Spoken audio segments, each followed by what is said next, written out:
Hello everyone, and here we are back on the show. How you going, Brett? Good, how are you? Hello. You know what I just realised? I think a lot of people are sort of hanging back because Farmer Wants a Wife is on at 7 o'clock.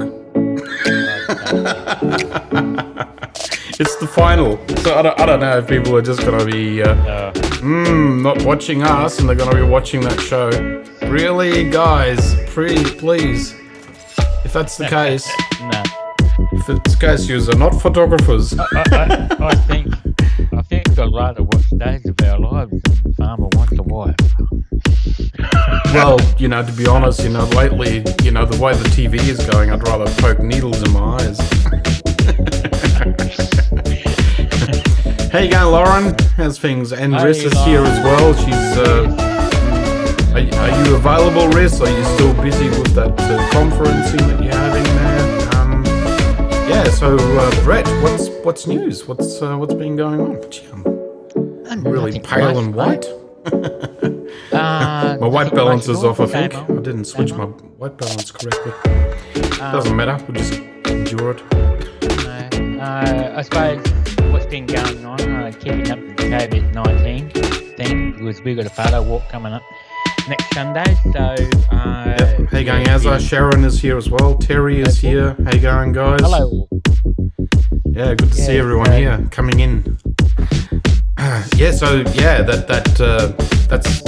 Boulder to 6 there, with the photo walk, so we've just got to keep an eye on it, but I'm sure it's still going to go ahead. It just means that if we've got more than 10 people coming, then we'll split up the groups and as we discussed. So guys... actually retracted the question, so I couldn't type it in. That's it. So just teamwork it, just be in shouting distance, See, I mean, when I say groups, how far away do the groups have to be from each other? Is there a regulation on that? What is that? 5 meters, 10 meters? When is a clutch of when is a group not a group anymore? Oh, sorry, okay. I've got to turn this music down. Sorry, guys. We've been screaming music at them. Sorry about this, Terry. Okay, so that's fixed now. I just realised the actual.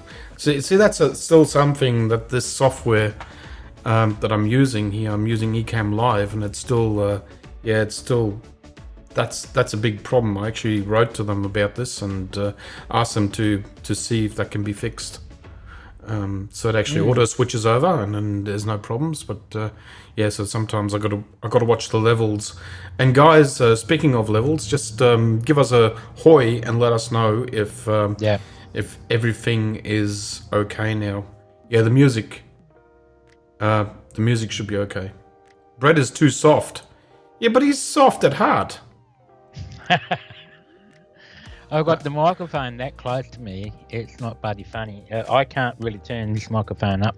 Okay, I've got about. So. I turned you up to 90 now, so you're way ahead of me now. So see if that works. Well, I don't want to be overpowering to you. So anyhow, yeah. So there you go. Terry's hearing aids are knackered now, so we actually destroyed his hearing aids.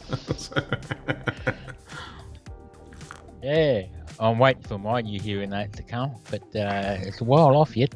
So it's sort of like a new tech, aren't they? They're inbuilt in the glasses. Yes. They're sort of like they rattle your into the glass. Yeah. So the stalks vibrate onto your skull bone. Is that correct? Yeah. In a rough way. Well, right at the very end, where the frames go behind your ear, there's a bone conductor that sits right there, and it puts pressure on the back of your head. I mean, between you and Brendan, I'm learning lots about hearing aids and all that, So it's really interesting because my mother and my father used to wear hearing aids all the time. So, and you could always hear the whistling going on and going, you know, you've got to turn up to. You know, it's whistling and it's. I remember in class with the old banana hearing aids when I had. I used to wait to the teacher, wait to that face to face, the blackboard, and I cut my hand over the top of the hearing aid and make it start to squeal, and did that to a year teacher, and she couldn't work out where was this bloody noise coming from. But all the school kids in my class knew what I was doing, and did it for a while, and then one day she didn't even look back. She just said, "Brett, stop it." Oh, good. Well, guys, so we've got a lot of people here, and we're just doing this pre-show. Like maybe one more minute. We'll just hang on and wait until everyone is properly settled in, and then we'll connect up the world, I think. And guys, we've got a complete show going on here. So I hope you've got your drinks and your chippies and everything. There's lots to talk about Flash. I've got a segment about Flash, and then Brett will have another segment, and then we'll do CCing. We've only got I think, what is it, 2 pictures for CC, so not very powerful, guys. I mean, you are not entering your images. Maybe we're just being too harsh on people. Too harsh? I have to be almost 30 minutes early to work tomorrow to get just in the blooming door. Because of COVID, it's actually broken out again. Well, it's not broken out. I mean, it's contained. Come on. You know, they're just doing extra. They're trying to be extra secure and making sure that this doesn't actually spread as far as it has until now. CC my photos too, says Maradona. How you going, Maradona? Yeah, good to see you on the show. Yeah, but if you want your images CC'd, you should have gone into our groups, and you should have entered should have put the pictures in there. Yep. Yeah. So we just haven't got your. Yeah. We haven't got your images. But if you want to enter, I'll tell you what. If you want to enter, I'll keep an eye on our groups and see if I can sort of like do a last minute inclusion, if that's okay. But other than that, I mean, there's always another week when we actually do this, and this week is going to be we're going to have a spell, so we're going to have 2 weekends off, so like 2 Sundays there won't be a show. So this is a holiday. This is our last show before the 2-week holiday. Okay, guys, and with that, we'll how about we get into our show and start our little World Connect, and then right back into it, guys. So see you after in the rebound.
And how you going, guys? We were just talking about how many people are leaving, going over to Canon, but we just saw one person just putting something up, and good luck. Good luck in the process. That's all I can say.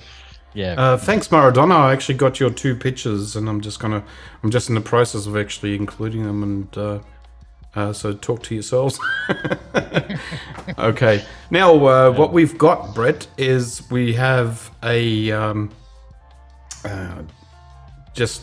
we've got a few stories in the news, and which is actually not bad. It's fairly interesting what we've got. So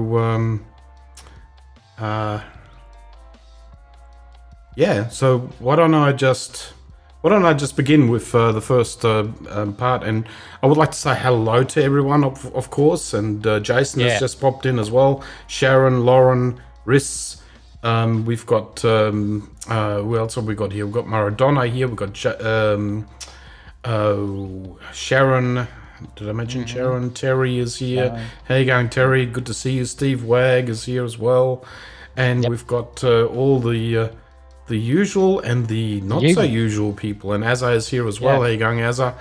And it's fantastic to see the actual the family growing. The people are coming out of the groups and actually finally are seeing some of us YouTubing going on, and it's great that people get to see us, and we are still interacting with everyone, and still making ourselves seen, etc. I mean, we decided to do these YouTubes basically because we've got so much to talk about usually, and just sort of like typing something into Facebook, what didn't work really 100%. I mean, you can put pictures up, etc., but it's not really interactive, and also bringing up a live show into Facebook was very difficult. We tried that, and it's only the maximum you can do is 720p. So that's the reason, guys, why we actually are doing YouTubes,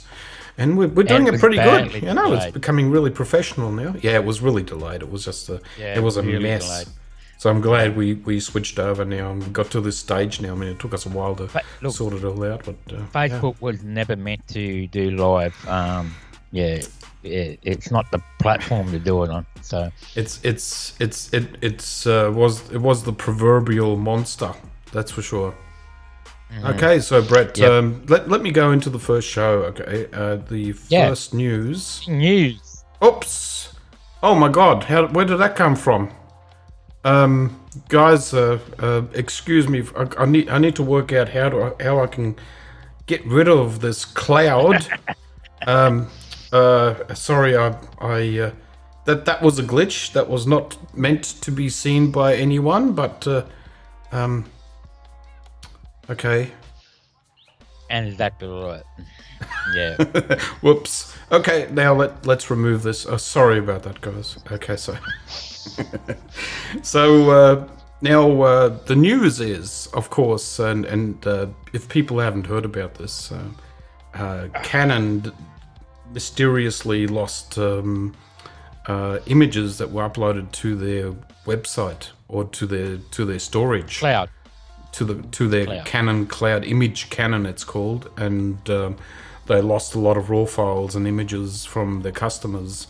And now that, I mean, there was no real excuse or anything like that. They basically said, "Yeah, it's working again, and trust us again, and everything's fine." So. Yeah, and we're going to be talking about storage, etc. So let's just see how that all goes. In other words, what we're talking about is don't trust the cloud. And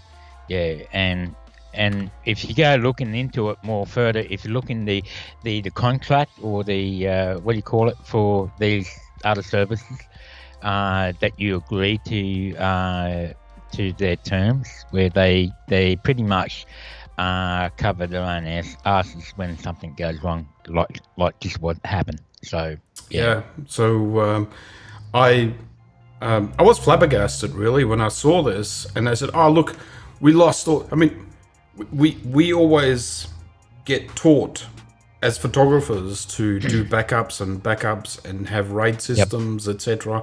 And here is this big company, and they don't have a RAID system or a backup storage or anything, and they just simply lose your images. It's in 2020 that should not happen. And this is not all, Brett. I mean, then here comes Adobe. And they delete images from the Lightroom updates. But this is the Lightroom app program. So it doesn't affect me personally, but anyone that's actually using Lightroom app, just go to your storage and see if all your images are still visible. But, I personally don't use the Lightroom mobile. I've never used it, so I won't be affected. But I think it was more about Mac, wasn't it, on this one? That the Mac uses. Yeah, no, it just says iOS, and I'm not sure which app exactly they're talking about. If it's just Mac only, but it's. It affects a fair few people, I guess, and Maradona has just reminded me that there is a Sony collective and a Canon collective, and they are basically ending their collective workshops, their workshops, etc., and which is sad, in a way, and I don't quite understand why they couldn't just suspend it and then maybe bring it back at a later stage, or but it was decided to end it. Sadly. Now, I should go on with the next news, because basically what I'm trying to say to people is in this to really decide that you need to do your own backing up. And when it comes to backing up, there are several ways of doing it, of course. And Brett, there are options. Everything from the old hard drives that we see, which are basically spinning hard drives, and when you look at them, they used to have platters in them, and they're like a mechanical system. These are great if you want to set up a RAID system. So if you got one hard drive failing, you can remove that hard drive and swap it out, and you got other hard drives in the RAID system box that actually continue on, and so these will suit a RAID system. But they won't suit you if you want to do if you want to rely on that one hard drive. Just don't. You should never rely on one hard drive, especially on these units, because they always got the tendency of breaking down eventually. They've got a use by date for sure. Now, I'm just going to move on. Hello, Bill. Yeah, so technically, the standard of people, the way I'm assuming people are going off an extended hard drive, or they're going from the internal hard drive to the extended hard drive. Yeah. And yes, and like you said, you cannot just rely on that alone. You need another backup. Like I got external hard drive. I never store my actual laptop, but I use external hard drives. But all those external hard drives and my internal hard drive gets back to another hard drive, which is 8 terabyte. That's the next step up. But what you're talking about, they go even more redundancy and better protection. Yeah, exactly. So we're gonna be stepping it up. I'm just gonna show people how we do our backups. I mean, with these little drives, I mean, they're just a USB-C. They're an SSD card. This one here is, I think it's 500 gigabytes or something like that. You can get them all the way up to, I think, 4 terabytes now or something like that if you got the money. I mean, they're not cheap, but they are much more reliable. I've actually I thought about this yesterday when I was setting this up, and I was asking myself, did I actually have a one of these SSDs ever breaking down, whether or not internally in the computer or externally? And I've never actually had an SSD breaking down, which is interesting. I mean, we've got SD cards, and they break down sometimes, but these have never broken down. But I am not saying they can't break down, but what I'm saying is they're more resilient to breaking down than what they are, what a spinning hard disk is. Yeah. What people got to remember too, the difference between those SSD hard drives to a traditional hard drive. When things start to go wrong, a traditional hard drive will give you warning signs of things going wrong or things not appearing or disappearing, and that's an early sign that the hard drive is on its way out. On the other hand, the SD drive, the U ones, they won't give you a warning. They'll just die. So they'll last longer, but you'll get no warning from the Samsung SSD drop. That's the downfall of these SSDs. Yep. Like if they do break down, they just that's the end of them straight away. So ideally is to have like a RAID system, and I flash this up for like a these are basically internal SSD drives, and you got 4 SSD drives in one. These are in M.2 drives that are usually found inside Apple computers or laptops, etc. And they just don't take up much room. And this is sort of like set up like a RAID system, and you could have a fairly reliable system. So if one of these breaks down, then you can just basically unscrew it.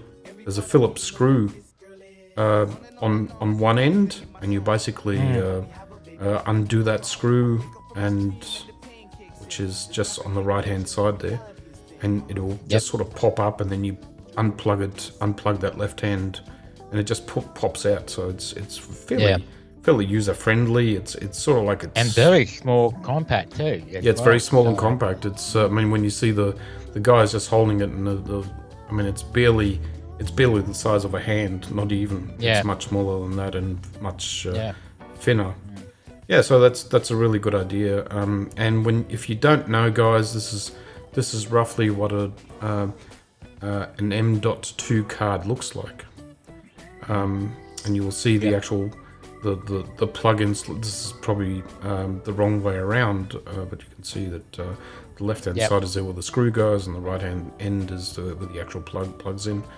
And when you look at these, you can instead of buying these cases, these SSD cases, you can also venture into your own do-it-yourself system, where you buy one of these cards, and then you buy an enclosure for them. And I'm not sure if people know about this trick, but you can buy these enclosures, and they easily unscrew and open up, and they come in all.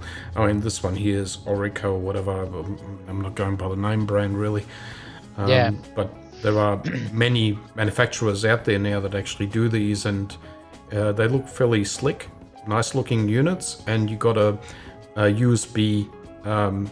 USB-C in from one side, so you can actually easily connect it up. So it literally is like this. It's with the USB-C as well, and it will function just as good. And I've heard these actually are faster read and write speeds as well than a normal SSD is. So there are different read and write speeds. I should mention on SSDs. So you might want to look that up and find out more about it if you're interested in actually having something fast. Now, what we are actually looking at here, my whole operating system is externally outside of my computer, and I'm running one of these to to have all this running. So it's just very, very good and very simple, very fast. It speeds up everything. Yeah. So anybody that is a serious photographer, like a wedding photographer, you really need to back up everything you got. Your client depends on your reliability of their images that you took.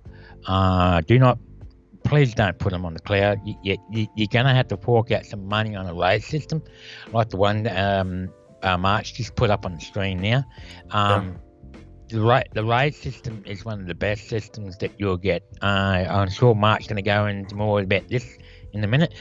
But the other thing I must say, even if you do have a RAID system or backups, or even you've got 5 or 10 hard drives or STD drives all backed up and put in a safe place, you need one to be all backed up on every single hard drive you got. If you get an 8 terabyte, like the one I got is an 8 terabyte desktop that sits on its self-powered, it backs up everything, your computer, all your drives, and that gets unplugged from once you've done all the backups, you unplug it from your main PC or your laptop and that's always offline. It never get affected if something happened with your laptop.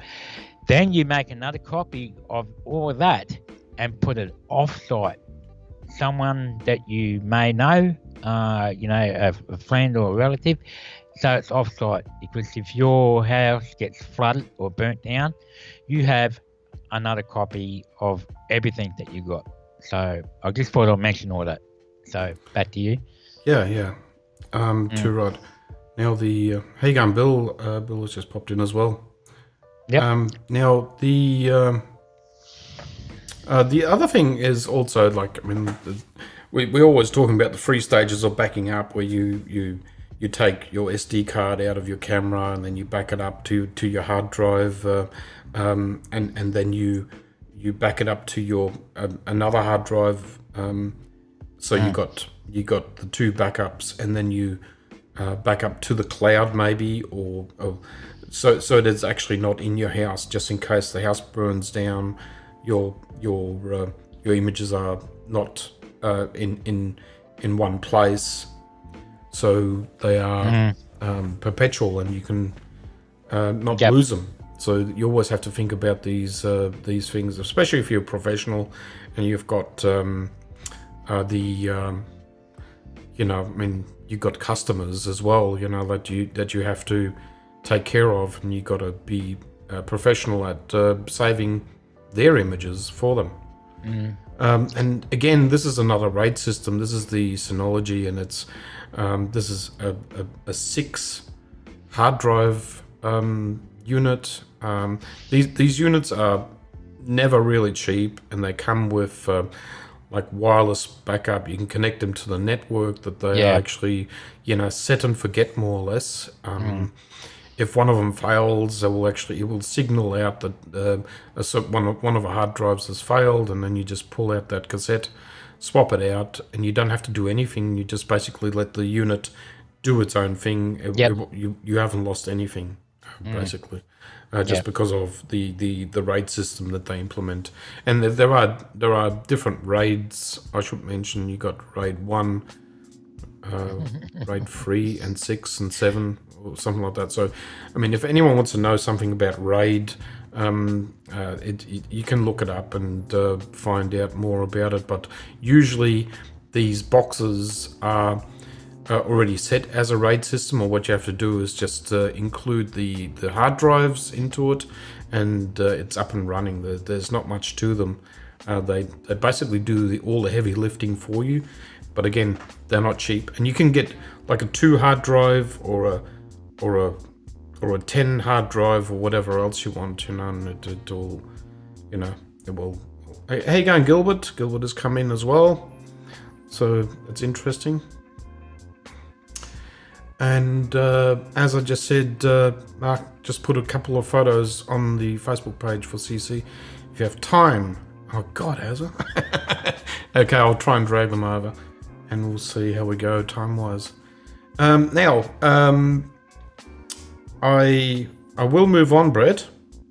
That being said, and can you hear me, Brett? Brett? Oh, but Brett is frozen up, so we're just going to wait for a second here. Something has gone wrong with Brett. Okay, so I'm just going to ring up Brett again, see if he's actually going to pick up the phone. Sorry, guys. Now, when it comes to Flash, oh, Brett is not available right now.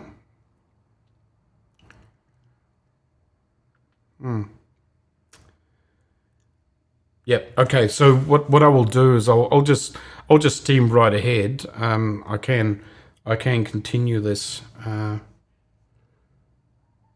Just seems like Brett is trying to call me, but somehow.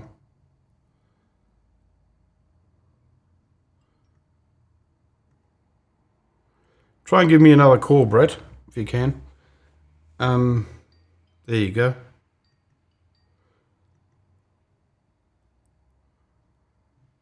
How you going, Brett? What happened to you? I don't know. My internet just went. I could tell. First time. Yeah. So yeah. Sorry about that, guys. Okay, guys. Sorry about this. There's just all these little hiccups today. Backing up your hard drive when we lose the internet. Yep. Well, I did. Anyway, I'm just going to move on now, and hang on, Michelle and Gilbert says he's abandoned you. Okay, so with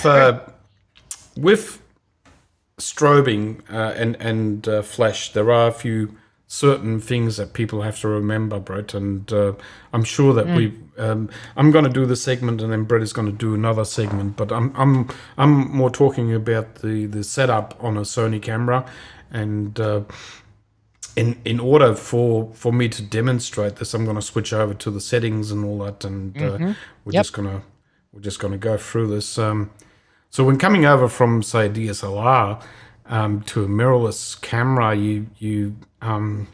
the first thing that changes in your way is the visualization of the image, namely the virtual image via the electronic viewfinder has changed, and if you see the image, then this is the beauty about mirrorless cameras, that what you see is what you get. It's like a WYSIWYG system instead of looking through a DSLR camera. Now with that, it's great when you are shooting in ambient light and you've got enough light coming in, and you can just make your adjustments and all that, and everything is Larry-Fari. The biggest problem then happens when you basically switch over to and want to do flash photography. Now, when you go into a studio, for instance, you'll be using an f-stop of 5.6. You won't have much ambient light, and straight away you will actually have a black screen. And you can't see the talent. You can't see what you're shooting, and you can only review it once you've taken the image with the strobe or the flash. Now, when that happens, most people know that there is a live view setting on the camera, and if people are not aware of this, I can just quickly maybe demonstrate this. And I've got my my A9 on standby here, and if I just auto switch this over, you'll see that I can just quickly go into the menu, and in here I've got this. Let's just show this for people who are new to this and have never set this up in the menu. I've got a shortcut happening, but I'm just going to go out of that and show people directly how to do it. So basically you go to the camera tab 2 and to 8, 11, which is, let's go to 811 up top, and there you'll see live view display. And there you can just go into it and either switch it, the effect on, which is usually what you use when you are, when you are in normal photography mode. But if you want to use a strobe, you set your setting effect off when you are in studio or in low light, or you are using a closed aperture. So, am I right there with this so far, Brett? Because I've been doing this off the cuff, and I just thought I'd better show this to people before we go ahead and actually talk more about strobes. Now, the only problem with this is once you've got live display switched off, what you will then get is a problem with the electronic and the silent shutter. So you got to have the camera either switched to auto or mechanical shutter. So it will actually trigger your flash. So the hot shoe will not be activated until you do that. That's just the only caveat about that. But also, too, you're talking about the A9 here too, because you got to activate the shutter in order to use flash. So, yes, exactly. Yeah. But on the other cameras, you don't have to. You just you don't have to. Okay. No. Okay. So that's the case with the A9. But so you can actually do silent shooting with your A7 III. Is that right, Brett? Yeah, but I wouldn't use silent shooting for strobe. There's no need to. Otherwise, you're going to get you could get banding and stuff like that, depending on your ambient light. So, but I don't use. All I do in the studio is just turn the live view off. But if I'm out in location, during daylight and so forth, I keep the live view on. It sounds a bit funny, but I think we're going to have a talk later stage about that other problem you do get with live view when you connect a trigger or a flash onto your hot shoe. So that's for another. Well, I can probably just very, very quickly go through it, Brett. Okay. So now, when you are photographing in a studio, that's fine, and everything works. The next problem, the next step that you will go through eventually is when you have got a model or a subject that you want to photograph with a bright background. So if you got, say, a sunset, and then you want to, these are just basically shots here that I took in the studio, and this is Anna and Laura, and so this works basically fine, and you can just follow the steps of actually setting up your strobes, and then everything is good.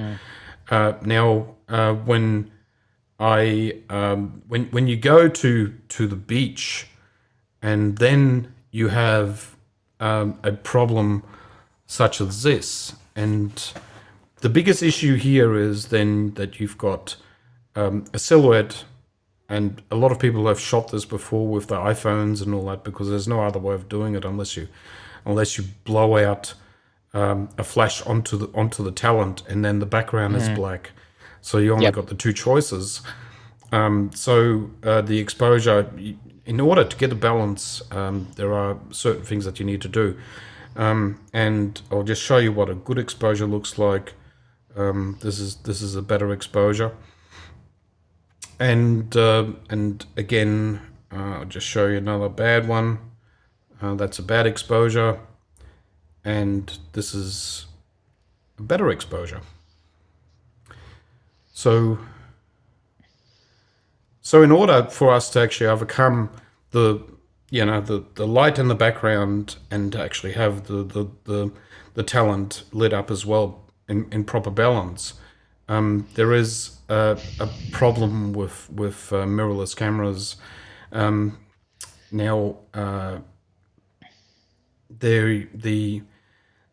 you can either keep on guessing which way it all works, etc. And as soon as you put a flash or a trigger onto the Sony hot shoes, what it does, it actually goes into this weird simulated light average way of thinking, and you'll be fighting forever trying to get the balance correct, and it will never show you on the screen or through the viewfinder what it's actually going to look like.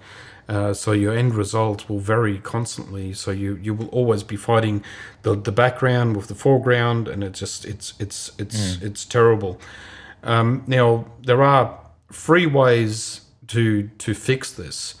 What I would suggest to do when you're in a situation like that, you turn the live view back on. So you have your live view on, and you either take the trigger or the flash off the hot shoe. That's one way of doing it. And then you adjust your background, and then you put it back on, and then you adjust your power of your lights to make that work and balance out the background light. Or you switch the trigger off. You can basically switch your flash or your trigger off on the switch button. And there is another 3rd way, and that's what I wanted to quickly talk about before. I know I'm dragging this on a little bit, but it's really important, guys. If you ever want to go into this sort of shooting, you'll realize there's a big problem. You can create a custom button. Now, if you create this custom button, you have to create a custom button for a feature called Shot Result Review. Yeah. So the resulting custom button will then give you another better resulting preview for adjusting the balancing image, and it is something that I'm still trying to get my head around. But it's a different kind of readout that the camera will then do, and I can't really demonstrate it, and I can't really show it on the back of the screen when I'm sitting here. And it would have to be a studio situation to be able to do this all. Yeah. But I'm just going to show people how to get shot result preview on their camera as a custom button, and then you can just basically try this out. So what you would do is you would put a trigger on, just go to a bright lit window, set something in front of it, and then press that custom button to try it out and see what it does. You will see it does a world of good, and it makes it fairly okay again to shoot properly with the flash. Now, in order to do that, we just have to go to tab 2. So I'm just going to shoot back over to tab 2, and we go down on this, guys. I'm talking about the A9. Sorry, I'm talking about the A9 here, because that's the only camera I can use to demonstrate this. With other cameras, it works a little bit different. It's the tabs are in slightly different positions. Yeah, that's right. Yep. Yeah. So here you can just go to tab number 2, 9 of 11, page 9 of 11, and then there's your custom key. And when you enter your custom key, you will see, with the A9, you can actually see all these pictures and all that. But with other cameras, you might actually have to find out how to set your custom buttons in how it all works. But what we are looking for is shot result preview. Now I've got this set to my AEL button, and in order to find that, it's when you go into your customization pages on the A9, it's 18 of 25, and there you'll find shot result preview. So you enter into that, and then you've got it set. So that's basically all I wanted to show. Once you've got this, and you've got the trigger, and you want to try this out and find yourself a talent, and you want to do a nice and have the backdrop as a highlight, like a sunset or something like that. It's totally doable with this, and it won't give you any big problems, and it's much better to work with. Brett, and that's all I wanted to talk about, really. I know it's really confusing, and it's probably not going to be helping too much, but nevertheless, it's something that people need to be made aware of. Yeah, I haven't. I mean, I do have that feature set on my camera. I keep forgetting about it. Yeah. I haven't done a lot lately I needed to use that. But you can get away with it. If anybody watched the last show the other weekend, I did touch base on how you can get around that, and by looking at your ambient light first, controlling your ambient light, and then the real trick is setting up your ambient light. Yeah. But the real problem, what I'm having, if you're on a sunset or a sunrise, the light changes constantly, and you constantly have to make readjustments. And if you just and if you only have to do this once and set it up once and then forget about it, and then you're okay to shoot, and your background is set, then that's fine. But I was for the shoot with Susie, and that was sorry, I'll just bring that picture up again. So Susie, this was shot in Redcliffe up north in Queensland here, and in order for me to do this was done at I think it was about 5:30 or 6 o'clock in the morning, so sunrise. But in order for me to do that, I had to constantly readjust as the light was getting brighter and brighter.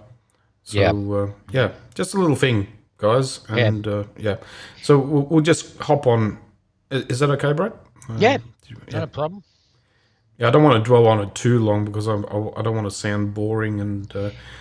Well, these sort of discussions about lighting and that. There's so much to know, and there's so many things that you can, little hints and tricks that you can do that you can possibly go for 4 hours. You can this in depth.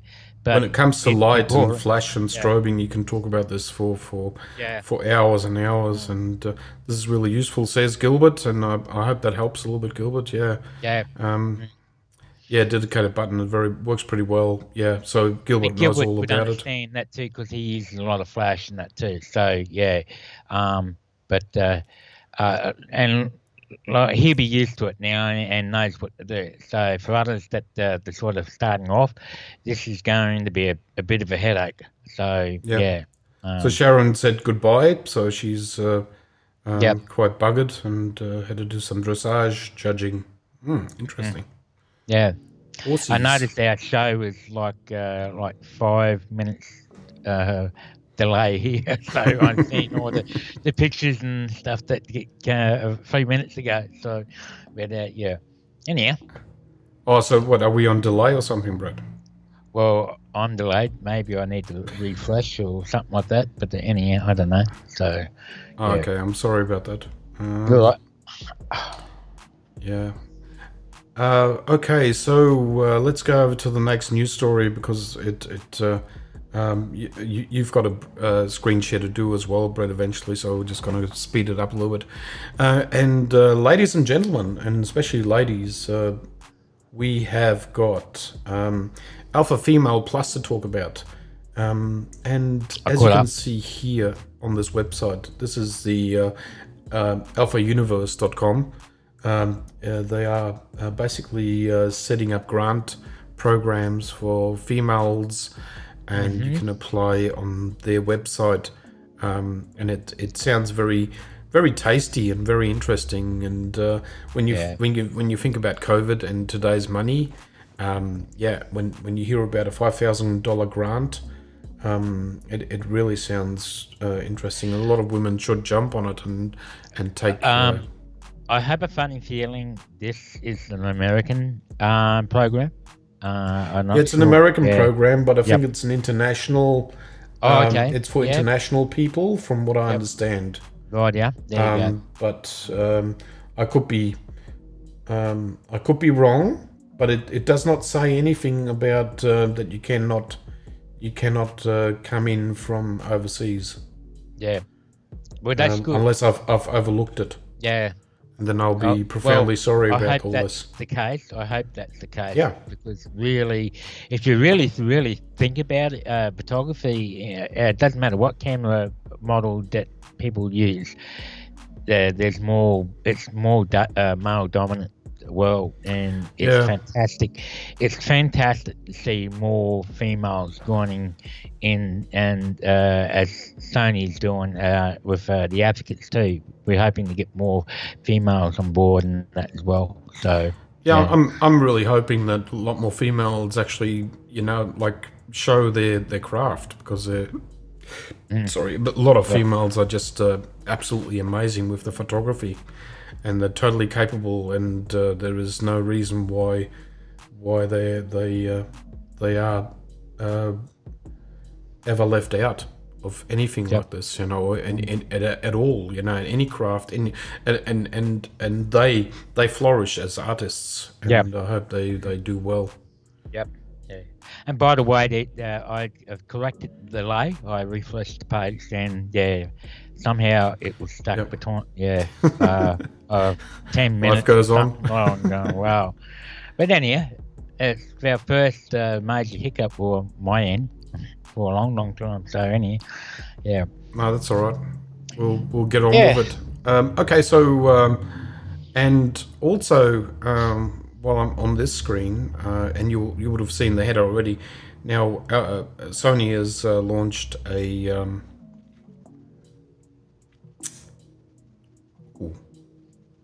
I haven't got any image. Oh yeah, that's right. It's actually a web page. So Sony has also got the Instagram photo contest, and it's running out pretty soon. So guys, if you want to join and get some a voucher, I think it goes for a $1,000 voucher, and you will be in the image that wins goes into the contest of to win a further A7R4 camera. So that's interesting. It's good price, and it's all a matter of just putting some images up on Instagram that you shot with your Sony camera body, and you just have to, in order to enter, you just got to follow these links, and then you got to enter your hashtags that are actually all on here. So you just have to hop over to sonyscene.com,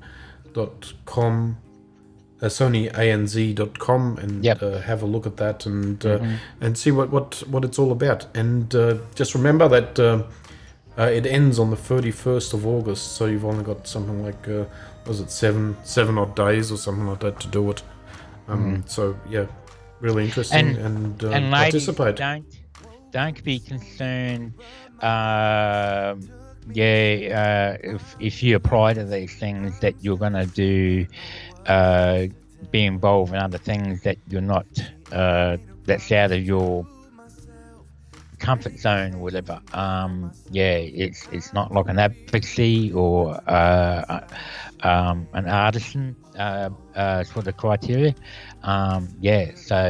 But what like Steve was saying, the ladies have a great eye in composition and everything, and also we, Mark and I, always have encouraged more females in our groups to come on board, and that's why we have two moderators in our group to help out with the other ladies. And even here on YouTube, we've got a lot of ladies who are moderators here as well, and why shouldn't they be? And it's just I'm just grabbing Az's images as we talk off the actual website, so we can critique him. Give him a hard time. What do you reckon? Right? So okay, so that was that story, and the other one, the other interesting find that I got was this. People might not know about this, but STC, the company STC, has got clip filters which insert into the camera body of your Sony. They are not just Sony, they're also for Canon and Nikon. There is. You just have to go on their website and have a look and see what they've got, and they've got all sorts of filters like ND filters, etc., for your camera body that you can clip in. It comes with like a pencil, like a short pencil that it's got a magnet on the end. Yeah. And you clip that filter onto the magnet. They actually got a film on the website about it of how to do it, and you lift up the filter and fit it in with that magnet, so you never have to touch the filter, and it never gets anywhere. It doesn't get too close to the sensor. Yeah. Yep. And also, what I thought interesting about this is it covers the sensor, which also gives you a bit more, like it gives you a bit of dust protection as well. Which is quite interesting. Yep. Yeah, and great for video work and that. It's great for video work. Yeah, and even if you don't want to do high-speed sync flash, that's another way you can do this. It's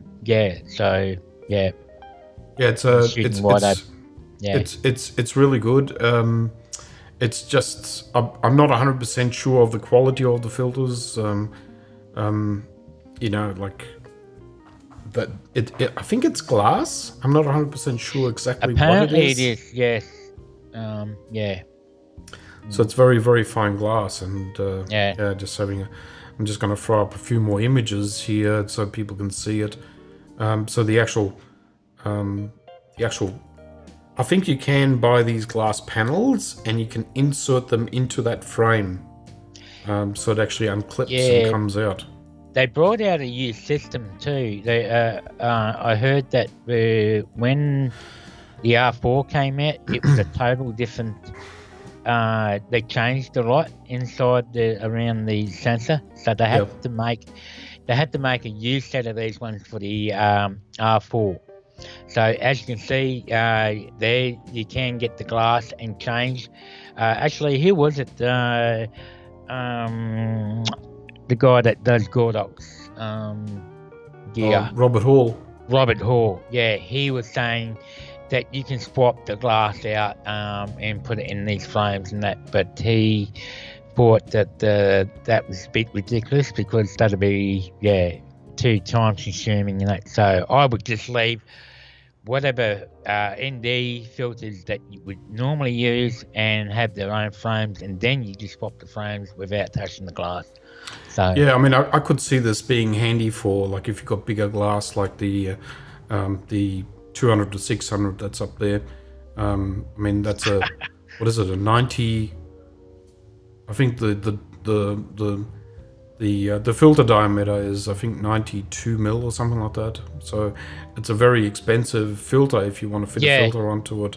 But if you got this sort of like system, you could use it for all your glass. So you can swap out lenses, and you would never have to, you could reuse that filter. Yeah, so it's really interesting. Yeah. I mean, here you can just see there's that bit of glass on the right-hand side.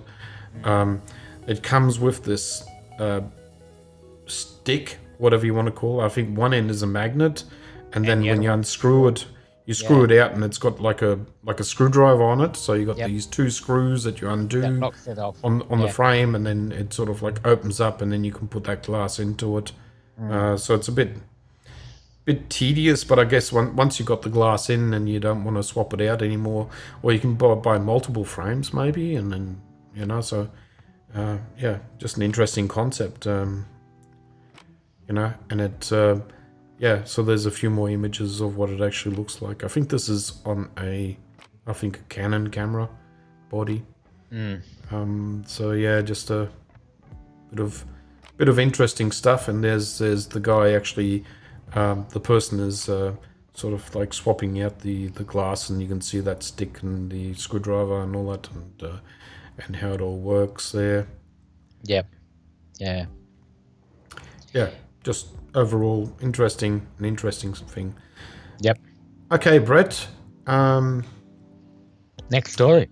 I'm just having a look and just a quick look and seeing what. I've got more. Yeah. Okay, I've just got the Godox here. Yeah. Okay, and Maradona said, I have been looking these filters since last year, but no Australian company taking part to distribute this product, company from Taiwan or Hong Kong, I think. And that's always a problem with Australian stuff, you know, like if you want something, yeah. I mean, direct ordering it, you don't know what you're going to end up getting.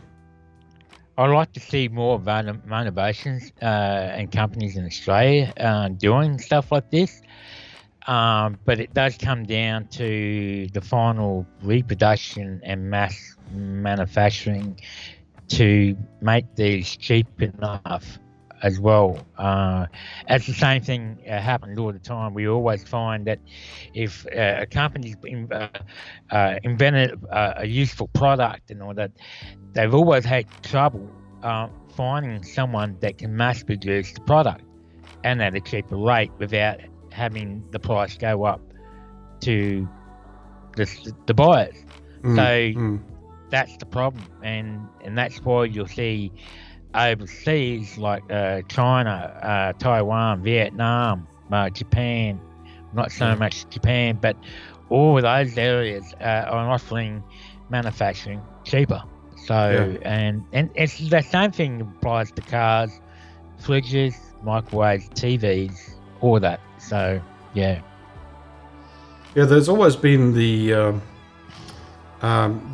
so this product has been around for a while, but there were issues with it where it would actually it wouldn't fit properly, and there was an issue with it wouldn't fit the newer camera bodies. The actual frame of the newer bodies are a little bit different inside, and it wouldn't sit properly. But I think that's all been fixed up. But I mean, see on the bottom, it's interesting on this picture. It just says sensor protector, which is well, I suppose you can buy a clear bit of glass that can go away and then protect the sensor instead of having, you know. But then again, it's a personal thing. It's a personal thing. People see a product like this and they'll go, "Oh wow," you know, they're going to buy it. No matter what you say about that, they will buy it, you know. But there are other people that, you know, it goes back to the days of UV filters. And UV filters were originally intended for film because film was very sensitive to UV. But today's cameras, it's not an issue. You got all these coatings and that the lenses that fix that, and digital's not really so sensitive to UV light anyhow. But these days it's more about protection of your front element. But then again, there's big dispute on that as well. Why would you put cheaper glass in front of a expensive glass? You know, I still think, in my opinion, the lens hood is far more protective and than UV filter. That's just I mean, we did have this discussion, private discussion about this, and I mean we will talk about this one day in more detail. So Maradona says he thinks it's about $200 per filter, so not a cheap investment. But that's actually quite surprising. That's more dear than you can buy an ND filter for Benro or Lee filters and that. So yeah, they're not far off the mark either. So there you go.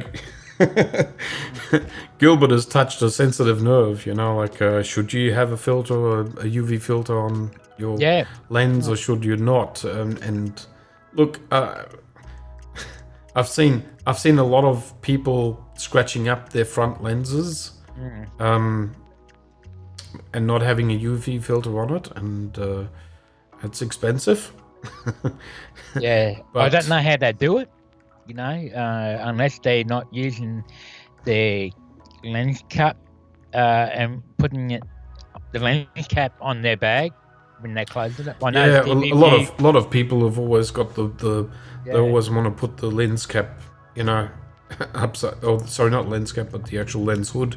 They wanted to put that inside out, you know, so it's actually not protecting the lens whatsoever. But I know there's a YouTuber. His name is Brennan von Son or something like that. He's a travel photographer, and he went somewhere where there was volcanic rock Oh, there goes Brett again. We lost him again. Sorry, Brett. We lost Brett again. Okay, just gonna wait for him to call us again. But he went over volcanic rock and actually walked past a rock formation, scratched the glass, and that was just basically destroyed. Had destroyed his, I think it was a Canon 100 to 400 mil. So yeah, it's an expensive little toy. So give me another call, Brett. See if we can get this up and going. It's really strange that you're dropping out all the time. Yeah, guys. Now I will bring up Godox. And damn, Brett, where are you? Now with Godox, Godox has brought out the AD1200 flash, which is basically a hunking 1200 watt flashlight, which I just don't. I don't know. I mean, you probably want to. If you want to strobe a football field, you probably could do that with this. It comes with its external apparatus, battery, etc., and you can.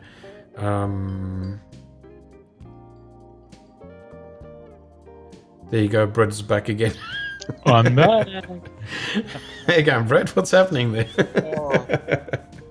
God.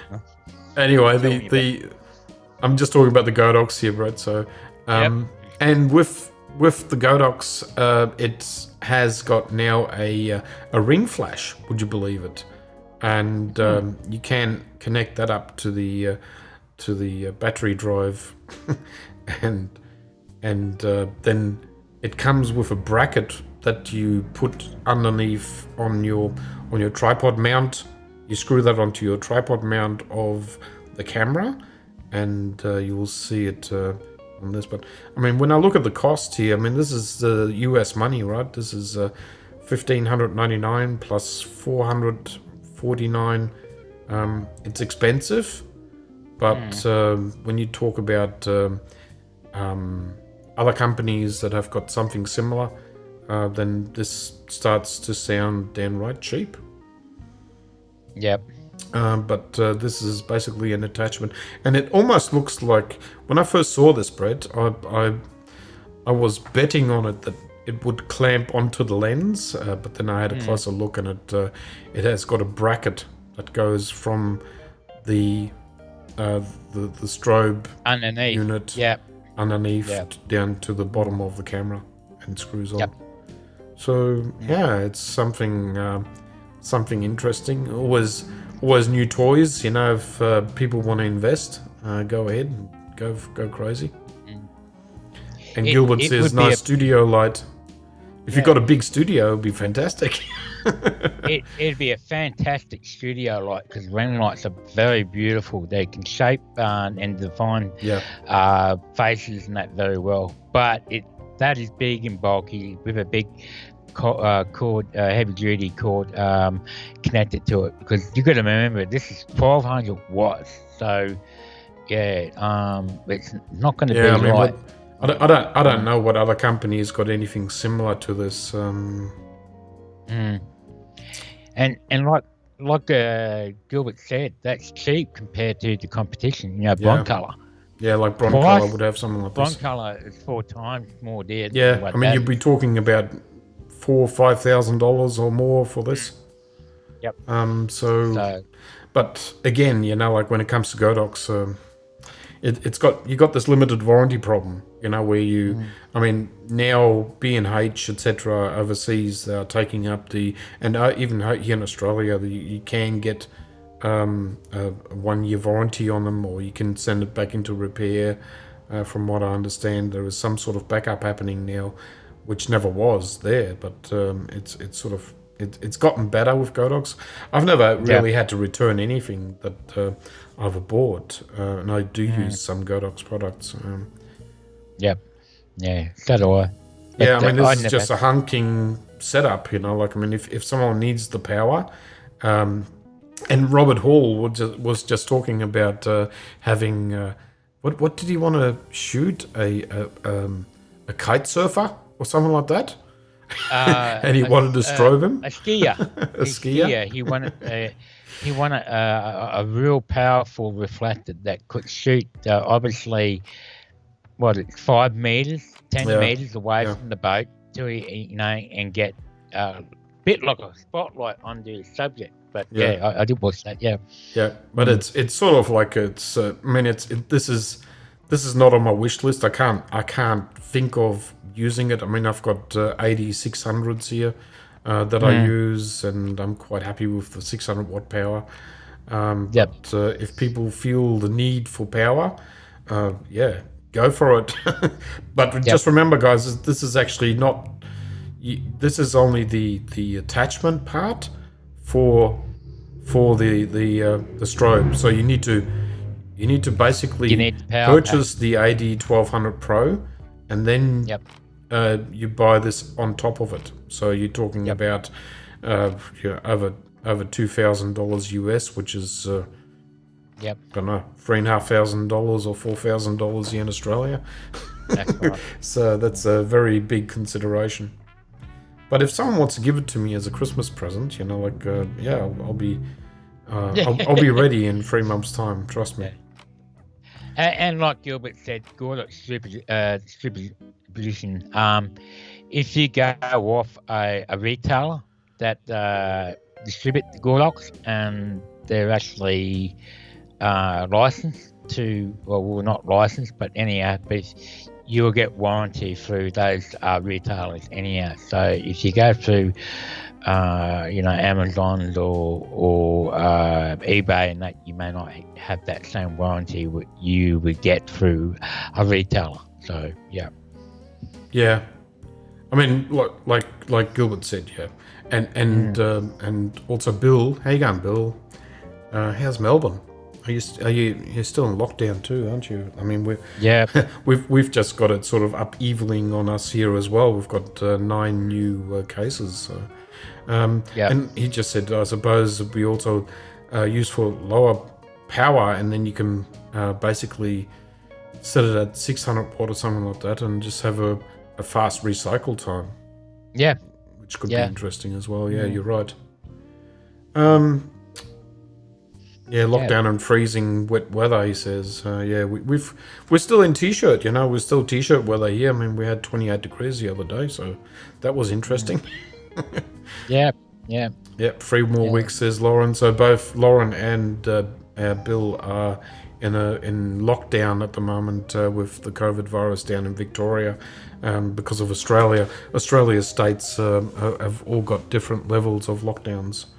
And we are just up here in Queensland, we're quite happy. So as you could see, sorry, I'm skipping ahead, but as you could see, we do photo walks and we do workshops, and the reason why they are awesome is that the learning curve is exponential. When you think about how much we cramp into, and we really care. We really put a lot of time into what we teach and how we do it.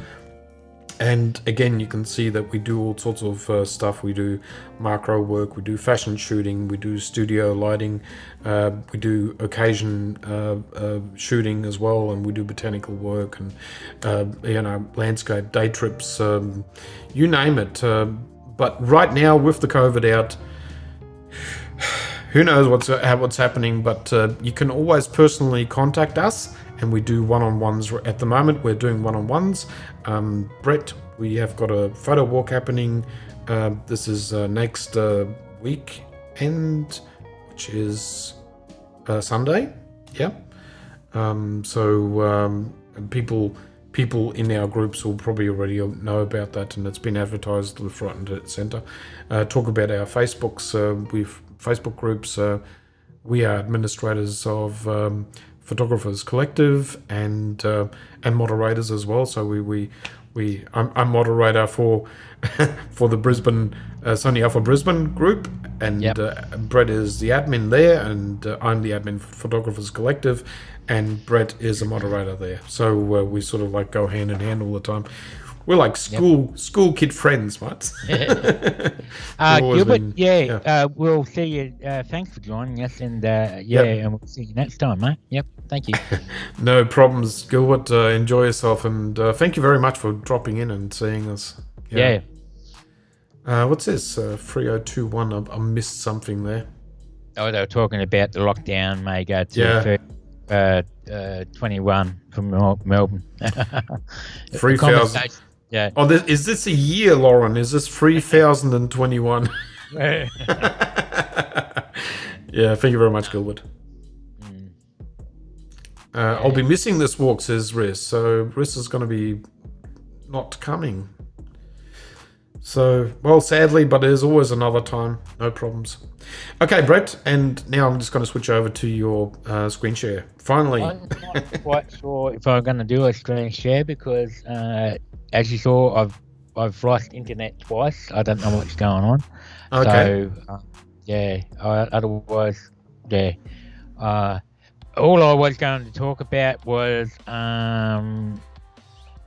the next section of speedlights that we can do. We can do that if you want to go ahead with that.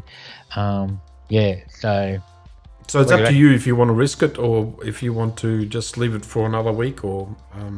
Look, I won't do the screen share just in case that something is, it could be Windows trying to do an update or something. I don't know, but or the router playing up. But anyhow, we'll just go on to continue with what we did last week about the speed lights and so forth. Well, we've done all this. Do you want me to do the screen share now? Yeah. Yep. So it's all up to you now, Brett. Okay. So guys, we're going to be talking a little bit more about strobes and speedlights, and after that we'll go into the critiquing. Yeah. We've got a fair few images. It's interesting. Yeah. So last week we were speaking about speedlights and just general use and the portability and the small useful features of it. And obviously now what you can do now, the next level, apart from speedlights, you can go up more of these ones. Actually, I forgot to take this light down. I'll just give me a sec. Get this one out of the bag. Oh, underprepared. Here we go. This is what happens, guys, when it's live. You're so fired, Brett. This here is the Godox 360, AD 360. This is the very original strobe, and you can see how big this thing is, like the body, and you can see the back of it, the front. It's like it's pretty much like a speed light. Yeah, it's like a speed light, but it's in disguise, isn't it? Like it's really a strobe. You see the difference there in the size. Yeah. I mean, there's not much difference for what you're getting. Yeah, but this thing is heavy compared to normal. And the real difference is this is 350 watts, right, of full power. And this will give you more light, way more light than your standard speed light. Then the other thing is these come with a tube, a flash tube. It's not a flash like a pencil head like the flash head. So this is going up another level. So you put that in, and we've got a bulb sticking out the end. Yeah, that's a bit of a monster, isn't it? Yeah, but it's right. How many watts is that, Brett? This is full 350 output. 350 watts. 360 watts. 360 watts. Yeah. Yeah. So if you're looking at these, say the V860 Series 2, you're looking at what's the guide number? I think the guide number was around 60. So yeah, on there. So I'm not even quite sure the wattage on these speed lights, but these would be something like 100.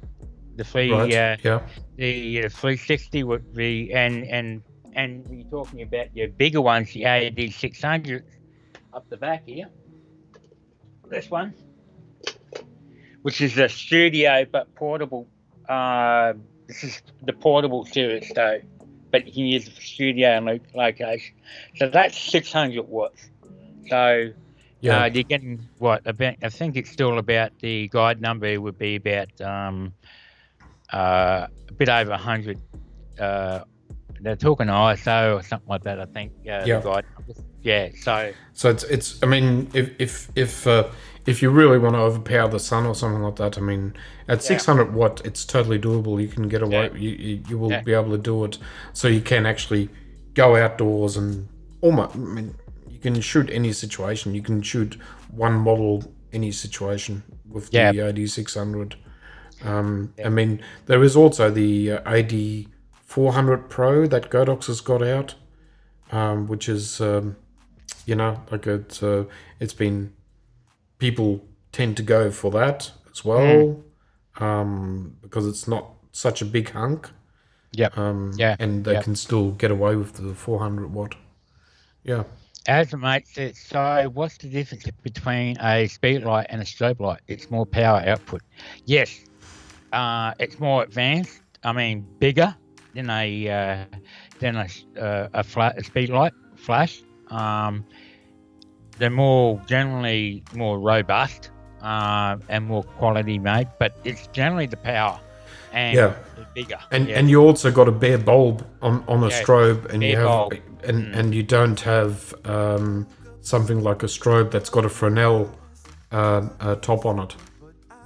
So strobes are never bare bulb. They got the Fresnel. If you look there, you can see there's a bare bulb on the 360, and there's the flame. On the flash is Fresnel head. Yep. So the flash is actually inside a speed light. On a strobe, the flash is on the outside. So it's more about capability of the strobe. The strobe has got more power and more capability, and also most of the time strobes have got their own fitting. When you look at the AD600, for instance, you can put an Octa box on it directly. And you don't need a bracket or anything like that. So that's really good. Like Mark said, these. So you got a Bowen's mount. A modified S-clamp, is it a S?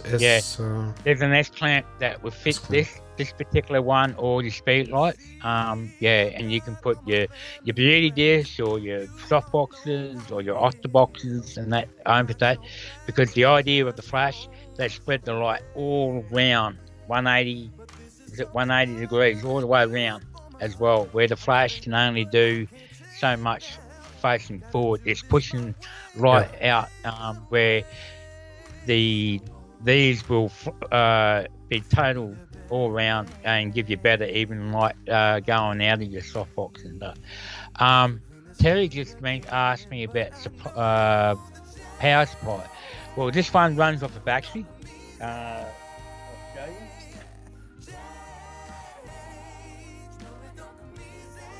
You get a battery with this one as well. This is the drawback with the 360 series, because you have to have a battery pack like this one here. If I turn it on at the front, you'll see there's two ports. You can run one 360 off one and another one off the other. Yeah. If you just hold the strobe and the battery pack together, right? Just sort of like put them together as a one pack. Yep. So basically, if you look at that, you're almost in the realm of getting yourself like an AD 400 Pro. Yeah. Would you say? Yep. And that's a little bit more powerful than this is. So and the AD 400s have got and 600s, they got their own battery with them, so you don't need an external power supply. Yeah. Which is great. But with this power pack, you would get about 480 shots, I think, out of this Iris. pack. This is out. Iris, yeah. Take care. But you do got to connect this battery pack to the strobe, where it has this little, here's the sides, like, not shown, but anyhow, I plug it in the side, and it's a bit fiddly and clumsy. This is why a lot of people won't use them, because you've got to add the Y cable. If I use a Y cable too, as you can see, there's two outlets, and there's one, instead of using one, but a double adapter to use both ports, that'll give me twice the speed of recycling. Yep. So if I'm going ratio 1-to-1, I'll get faster recycling time. So by using both ports. Yeah. Or you can utilize just one, but you'll get, the difference is 1-to-1, full power. From one port, you're getting probably about a bit over nearly 3 seconds, but using both ports, you'll get about a second and a half. This will do high speed sync. It won't do TTL because it's the first series. The second series will do TTL and high speed sync as well. But I usually go for the manual types, because once you know how to use them, it's quite easy. So, but yeah, I mean, you can get, there's a little head that comes with it too, by the way. So you look at the front, it's got a little diffuser cap over it, and that just slides over the bulb and turns around, and then you've got a unit like that. So you can use that on its own. Good for portraiture, and this will give you enough good soft light, but you can also take that off and use it without the diffuser, so you've got direct light. Okay. Yeah, so, but that's the next size up, and then you got the AD200. Yeah, I've got the AD200 as well, and that's very handy because you can. No, I don't have it here with me right now. It's in another room. Okay. But what you can do with that, with the AD200, is you can use it. You got the option of having a strobe head on it, so you can use a Fresnel attachment, which comes with the strobe, or you can put a strobe head on it and use it as a strobe. So you got flexibility and option there with the AD200, but it's 200 watt, and it will not overpower the sun. So if you got the backdrop sun, it will get tricky then. So you need a little bit more power than that. Yeah. So it's always an option that you need to weigh off. You know, like, I mean, here you are with an AD600, but it's heavy, and you need to carry that around, and it's bulky. Yep. Or you go for an AD200 and it fits in your backpack with your camera gear. It's that small, but you are limited with power. So so you got to weigh out what is more important to you. And the beauty with the AD200, it has a built-in receiver for your triggers, as we spoke about last time. This one, X Pro series, but with the AD360 watt, it doesn't have a built-in receiver. So it's another thing you got to purchase is actually one of these. Oh, you need so you need a trigger, receiver. A receiver to plug in, which is actually plugs into the side here, Yeah, Terry, if you want to overpower the sun, I would just go directly to an AD600. Yeah. Yeah, no doubts about it. And even then, if you've got harsh sunlight, blue sky, like what we've got here in Australia, even if you go non-diffused and just smack full on, there is a guy on YouTube. His name is Marcus Pix. He always does all this testing, and he only takes photos of his wife, and you will see him demonstrating how the AD600s perform with. He just uses the reflector that comes with it. You will see here in the background, you will see that actual reflector dish, and he just uses the AD600 with a reflector dish, and he shoots that straight onto. But it's harsh light when you think about it. So you've got to make sure that the model has got good skin and looks good in harsh light. Okay, so that's very important to think about. But he makes that light work, and his images look amazing, look good. Yep. So here's the receiver connected to the actual body of the strobe. So you need that to actually fire this from a trigger. Yep. But anyhow, if you want to go up to from your normal speed light with something more powerful, this is still a better way to go to get you more extra power and the portability. But you do get all these little bits and pieces that you need. There's the receiver, the power pack, and the cords to run it. That's the downfall. You need the cords and all that. With the bracket, you can. Whereby when you look at like the AD600, it's totally cordless. It's all in one. Yeah. It's all in one. What you do is sit that on a stand and start shooting practically. Basically, turn it on and off you go. You just need obviously you need we talk when you're talking about these flash systems, we always use triggers that go onto the hot shoe, and this one here is, for instance, the Godox the X Pro. X Pro, and it's got an S on it for Sony. So if someone is looking around to buy one of these, look for the S. Yeah. Don't forget, guys, whenever you buy any speed light, make sure that your triggers is for Sony and your flash is for Sony. Yeah. So and like Mark said, it'll have an S at the end of it and so forth. Yeah, just to make sure that you do informed purchases. Otherwise, it's a hard lesson when you buy the wrong gear and it doesn't work for you. So Terry, you could get away with like the AD, something like a 400 watt, like an AD 400 Pro or something like that.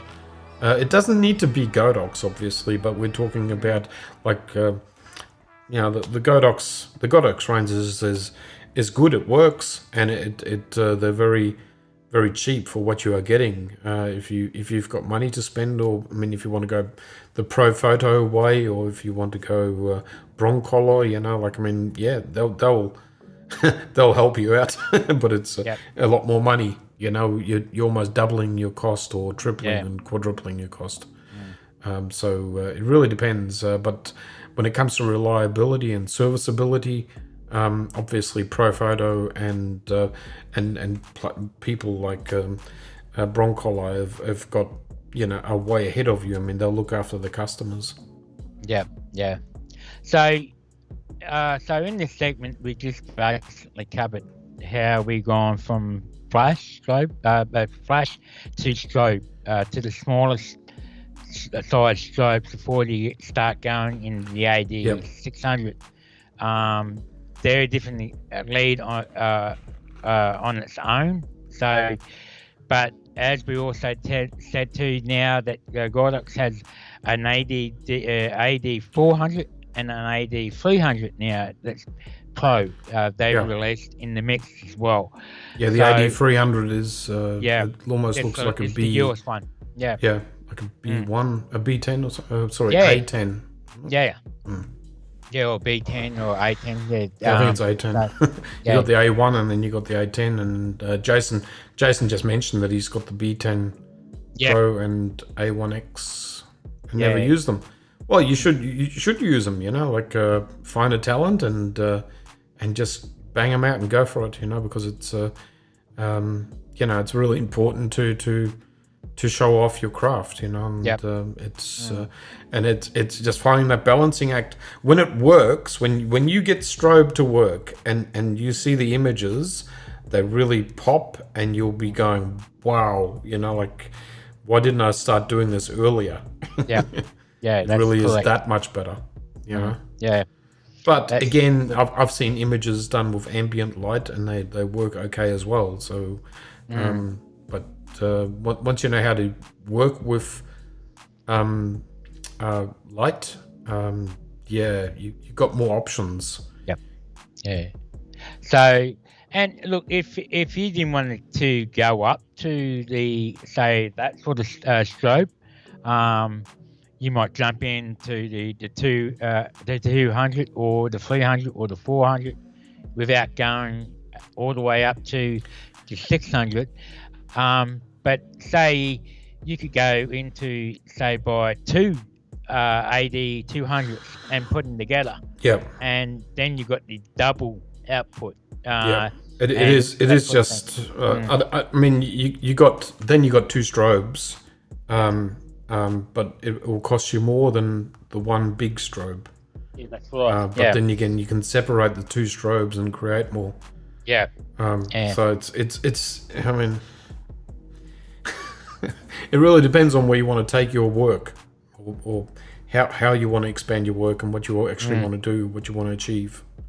That's why a lot of pro photographers have got more than just one strobe. I mean, it's just. I mean, I've got something like, I don't know, 6 or 7 strobes here, so yeah. It is a bit crazy. And I've got Godox studio lights here, 400s. Yeah, they're AC, which we're going to talk another later. I just want to mention Maradona just basically said that you can use Godox trigger for Sony, and then shoot. Flash's example, Godox Speedlove Olympus. So you can sort of intermix them once you've actually got the Sony trigger. So they seem to be working for Olympus as well. I think what he's talking about use as slave flash. There's a mode in all strobes and flashes that you can set for slave. Yeah. And once they go into the slave mode, once that flash sees another flash going off, that automatically sets that flash to go off at the same time. Yep. You don't need a trigger; it just reads. But the problem with them is when you set any strobe or flash to that mode, slave mode, it needs line of sight. It's got to see the other light going off. If it can't see it, it's not going to go off. So if you want to do special artwork or something like that, where you've got like a hidden flash or something like that, it might not trigger. Yeah. So just one of those things. But anyhow, I think we'll that's. We did good, Brett.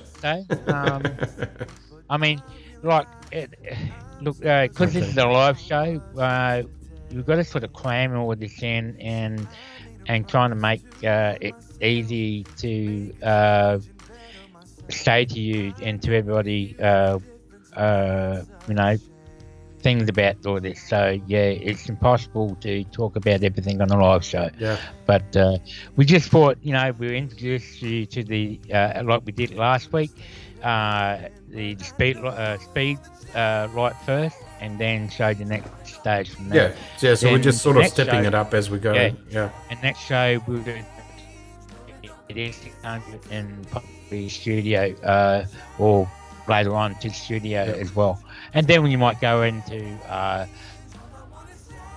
oh, we've got to lock up again, guys, so sorry about that. We lost Brett again. Okay, I'm just going to switch over and Brett can call us again, maybe. Sorry, guys. It just seems to be a glitchy show at the moment, and I can't really. It's out of my control. It's a Skype issue, but I'm sure Brett is going to call us back. Give us a call back, Brett.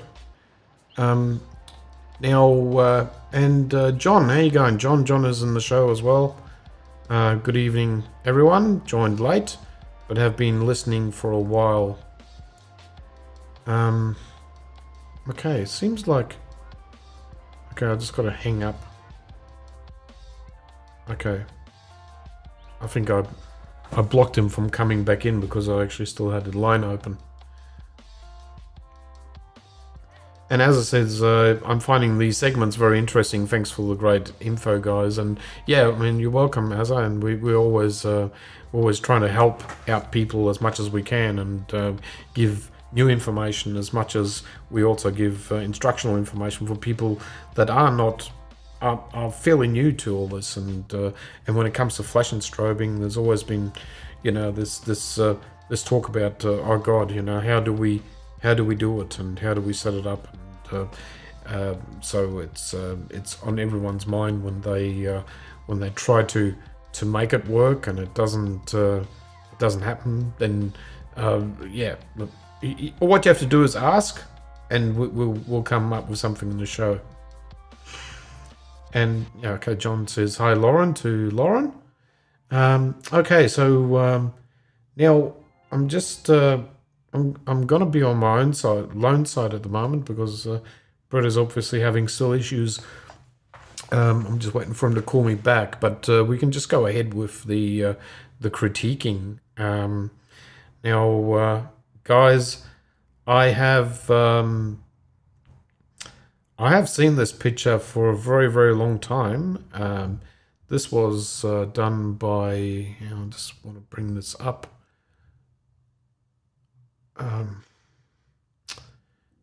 Okay, I think it's is this Lauren? I think yes. Oh dear, Lauren. I think it's a really well done picture. This is obviously the Melbourne cityscape with I think in the foreground you got the showroom, the Melbourne showground there or something, isn't it? Or is it Docklands? I'm not 100% sure. It's been a while. I mean, I was born in Melbourne, but it's all changed so much. Okay, so Lauren wrote that she did this at it was a 20-second exposure at f8 ISO 100. She shot that with the A7S2. 35mm f2.8. Yeah, and as you can see, the image is it's an interesting hue of blue, isn't it? And the only thing I'm seeing here, there's I'm just looking at the reflection here in the water, Lauren, and I'm not sure if that's the image that's. How you going, Brett? Are you there? Brett just chimed in, but he's not showing up. So I might have to hang up again. But anyway, okay, so it's poor network connection, it says. So I'm not sure, Brett, but what is going on? So just try and ring me again. For some reason, you're having a poor network connection. So, okay, so with this image, Lauren says my photo scared him off. Okay, so with this image, I'm just seeing the blue reflection, and I think your blue hue is a little bit oversaturated. and it's giving you this this wild blue streak on the bottom. Not 100% sure if that's coming back in your image or if that's how it was, but it's I think you need to pull back the blue a little bit. But apart from that, it's a well done angle. I've never seen this angle of the Melbourne cityscape, and yeah, it just seems very interesting. I love the reflection in the water, and just it being portrayed as a black, and you got all the cloud formation on the top, and it's sort of looks dooming, and you got some star formation there as well. There's a few stars on the right hand top. Yeah, very interesting. Just want to see if I can actually bring this this blue back a little bit, and just get something back. Let's see if I can just drag that blue out of it a bit, desaturate it. Yeah, it doesn't really help much here. But you could be somewhere around there, a bit less. You know, like, I mean, if you go over blue, then you'll have that problem. And are you there again, Brett? How you going? Oh, I'm back. You made it back. Bloody nightmare. Yeah. Oh. Sorry, guys.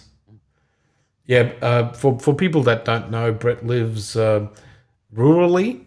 Should we say rural, in a rural area? So connection, internet connection is always a problem. Yeah. But glad that you came back in, Brett, and we'll probably just steam through all these reviews. I just mentioned, I don't know if you were listening in to what we were talking about here. I just got a glimpse of Lauren's photo. She thinks I scared him off. It scared me off. It didn't. Yeah, I was looking forward to reviewing this, but I'm finally back. Yes. What did you get up to?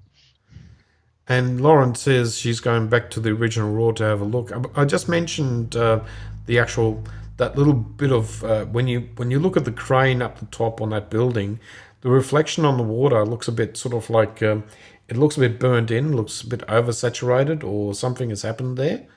So I'm not sure if that's just coming back on this image, or if it's on her original image. I was just asking her to actually maybe see if that could be fixed.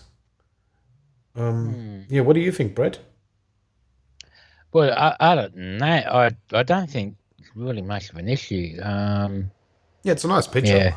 I like it. Yeah, I love it. It's got a great feel to it. The vivid blue, you know, it's light, and the contrast between the reflections and the sky and all that. Yeah, the sky. Yeah. Leading line just going from one through the other side, one side of the image to the other. But I like it. It's like I don't know how to describe it. It's very cinematic and drama at the same time, but it's something that makes me stop and look at it, and not just one of those images and go, oh yeah, another one of those sort of images. So yeah, you know. But no, look, I love it. It's captured really well. So forth. I don't know what else you could really possibly actually do with it in the editing terms of it. So, but no, you've got perfect smooth reflection in the water. Yeah. Which is the bonus, because a lot of times you don't just get that conditions in a lot of harbours and that. So depending on how well the harbour is covered by buildings and so forth. But no, I love it. Awesome. I mean, it's great. I mean, you see a lot of detail. Obviously, you can't really see that well with this JPEG. A raw image will look a lot better. I mean, you could even see some dirt spots there on the water, like some rubbish floating in the water. You could clean that up, Lauren, if you really want to be more, go into a lot more detail and all that. And that's just a few little bits and pieces that I'm seeing. Other than that, I mean, it's a great picture. Like it could be. Just looking at the. I'm just looking at the structure, the actual building. It's leaning a little bit, so you could fix up the converging lines a little bit, because you can see the bridge, the line of the bridge is leaning towards the right, and the high-rise building is leaning towards the left. So you could actually fix that up in Lightroom. No problems there. I think they're minor. I mean, I didn't even see that. It's not a big issue, but it's just like, I mean, if you I'm a pixel peeper. No, but I'm just saying, like, I mean, honestly, it's a great picture. I'm just looking at things where you could just make slight improvements. We're just talking about you're almost there. Like it's a bit like John Gatsby's images that we showed off. His birds. So again, I got to say, like you're very close to having it mastered. You've got it almost mastered. If anything, you got the building on the right hand side there, just poking out there over the roof a little bit. You could maybe crop that out if you wanted to, because it might just sort of like it's unnecessary. It doesn't need to be there. But then again, the starburst will be cut out. That's your option as well. Yeah. And I can tell you now, Lauren knows my style of these sort of sceneries, especially at night. What are they building there, Lauren? I mean, she's saying the building actually leans. Honestly, what are these Melburnians doing? We build everything straight here in Brisbane, but down there, they're just, they're building Pisa towers. God.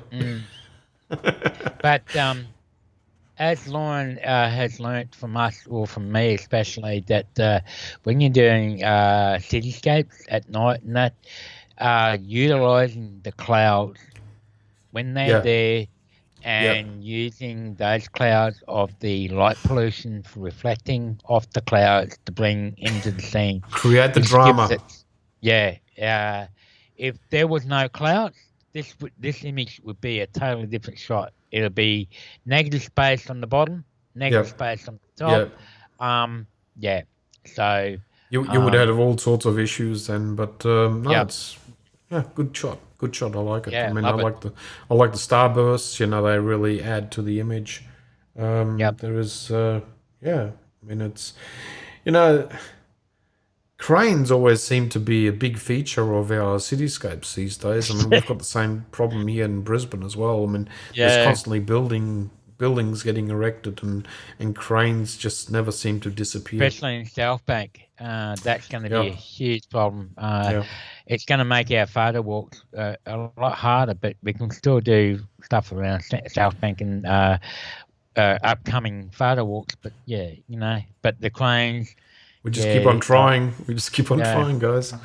Okay, so let's move on to the next picture. So thank you very much, Lauren, for that image. It's a great shot. Thank you very much. I was looking forward. Like I said, I was like when you did that cutout, I'm going, no. You're fired, Brett. Honestly. Now, if it happens again, just try and dial through again. But I always have to hang up on my end so you can do it. I've never had this. Never had a problem since we've been. How many shows we've been doing now? Too many. It's happened now. Okay, so anyhow. Okay, it is what it is. You can't. Okay, so this image here, just gotta. Okay, so this is from Terry. I can't really spell his surname. O'Hagan. Yes. And he basically says that he was doing a Brisbane street shoot yesterday entitled Where Are You? I was looking for a shot for that day's project, street portraits, when I heard this guy in what I assume to be Spanish talking loudly on his phone to his mate. It was an impulsive hit. He shot that with the A7R3 85 GM at f8. F8 and 1/640th of a second auto ISO, and he was quite chuffed because you can see that his mate is actually on the mobile phone. You can see the picture of his mate on the mobile phone there. Yeah. And so, what do you think, Brett? What do you think about this image? Yeah, it's almost like the way he's caught the moment. It's almost like the guy was actually showing the phone to the photographer deliberately. I don't know what to really think about this. You know, I'm not really much of a street photographer when it comes to people. Yeah, to me, I'm just getting more of a candid shot. I mean, don't take that in the wrong way or anything, but it's obviously that's something that Terry loves, doing this sort of thing. So I don't know. Yeah, look, I do recognise the street. I think that's Queen Street Mall, isn't it, Mark? Yeah, I think it is. Yeah. But other than that, I think I'm sort of asking myself, okay, yes, you did sort of tell us the moment what happened when you took the shot and so forth. You were surprised to see, okay, that you did actually see his mate and exposed well in the phone, who he was actually talking to. Yeah, but if you didn't have that story that you told us and somebody looked at the photo, I think it's obvious you can see whoever he's talking to on another phone on the phone there. But the storytelling is appeals to me more to street photography. So when you look at an image in street photography, it's got to be virtually, I suppose, the image has got to tell the story on its own in another way. I mean, there are. That's my opinion. So to me, this looks, and I know this actually didn't. It's not the case, but you got to think about what is just an ordinary person that will look at this shot. What is he thinking? And it almost looks like, this person, and it almost looks like it's sort of like it's just a snapshot of someone. Yeah, I mean, it's a tough one. It is a tough image, and he's got that whatever it is, that little bit of scarring on his hand as well. So it's yeah, I mean you could clean that up to make it look a bit better. I just don't. This looks like a snapshot, Brett. I mean, it's look. I mean, it's great that you can take pictures like that where you just basically from one moment to another you lift up your camera and you're taking the picture and you get chuffed about it because you capture this moment, and it's great exercise. But I just as you said, Brett, I just don't know if it's not telling me a story. Yeah. As such, it just looks like he's showing you the phone, like because you know him and he's showing you the phone and you're just capturing that moment. That's what it looks like to me. I know it's not the case. Yeah. That's exactly right. Street photography, you got to capture moments in such a way that when it does tell a story, it's telling a story that, well, it's not a candid shot. It is a shot that is actually telling a story. Where it's artistic or I'm not very good in the streets sort of photography sort of region or genre, but yeah, it's something that it's one of it takes time, and I mean, you just got to sift. Yeah. I think the idea of street photography, if you stand in one place and just let everything come to you, and you just observe and watch and try and find interesting things, like interesting people, what they're doing, and I know this is showing he's doing something, and but I'm having trouble finding the words to I mean, describe technically there's no problems with it. I mean, the exposure is correct. You got you nailed the exposure just fine. Even though it was shot at f8, I don't know if this image needed f8. It could have been shot at a lower aperture, like a bit more open, and you could have then got the shutter speed a little bit higher. And that's more pivotal to street photography, because you want to stop walkers and images, etc. I mean, at times you want blurring, but you just gotta learn your muscle memory. How to set your camera, and you basically, when you are walking around with your camera in your head, you should already be saying to yourself, I am at ISO 100 200th of a second. I know exactly where I'm at. So if I need a faster shutter speed, what do I need to do this quick? Or like auto ISO is great as well to be able to do that, and then that takes care of it, and you can adjust your shutter speed and have it ready to go, which gives you correct exposure, and it's good as well in daylight. So it's practice and more practice. I mean, if you capture moments that look amazing, then you will be ready for doing that. So it's just more and more practicing. But it's interesting. I just don't see. It's also when you talk about the lens. I mean, this was shot, I think, with an 85mm.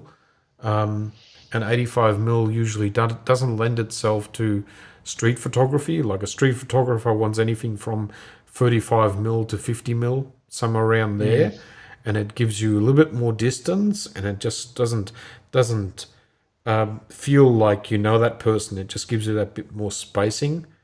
Even though you are close to him, you still get that little bit more spacing, because this is a good reflection of what it actually looks like. It looks like he knows you, so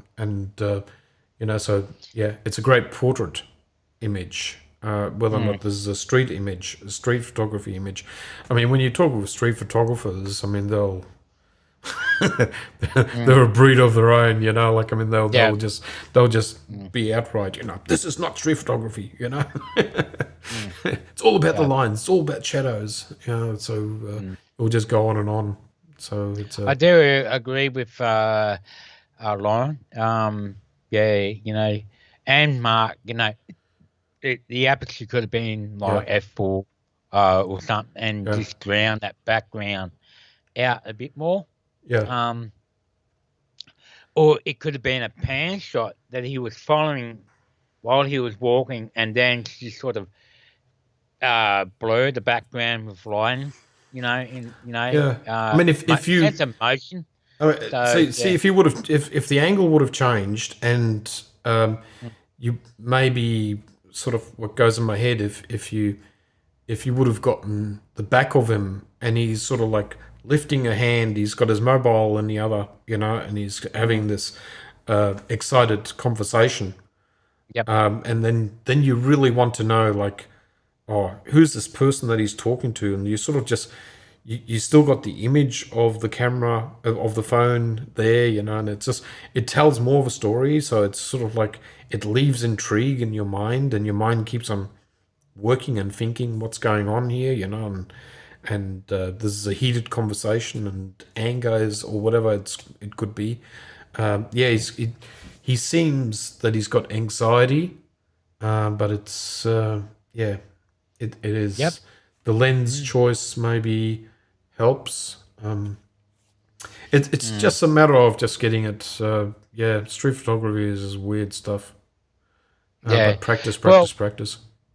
I see street photography lenses like 55, 35, or your longer lenses if you really want to shoot from a distance and not be seen, and getting shots like that. There's no right and wrong, and as Lauren said, if it would have been a faster aperture, then you would not have been able to pick where you were at. I don't know. I mean, at f5.6 or f4, you still would be able to see it. 100% sure, but it's just one of those things where I wasn't there. I didn't take the image, and it is what it is. I mean, it's just practice and more practice. That's all. And as a mate said, from the tech side of things, I shot these. I like these shots and look back on a few years from now, with tech changing so fast, the AirPods and smartphones in shots always date quickly. I love these looking back. Yeah. Remember back then when we were using iPhones? Yeah. Yeah, true. It could be a museum's piece in the end. Okay, so just one more thing, Terry.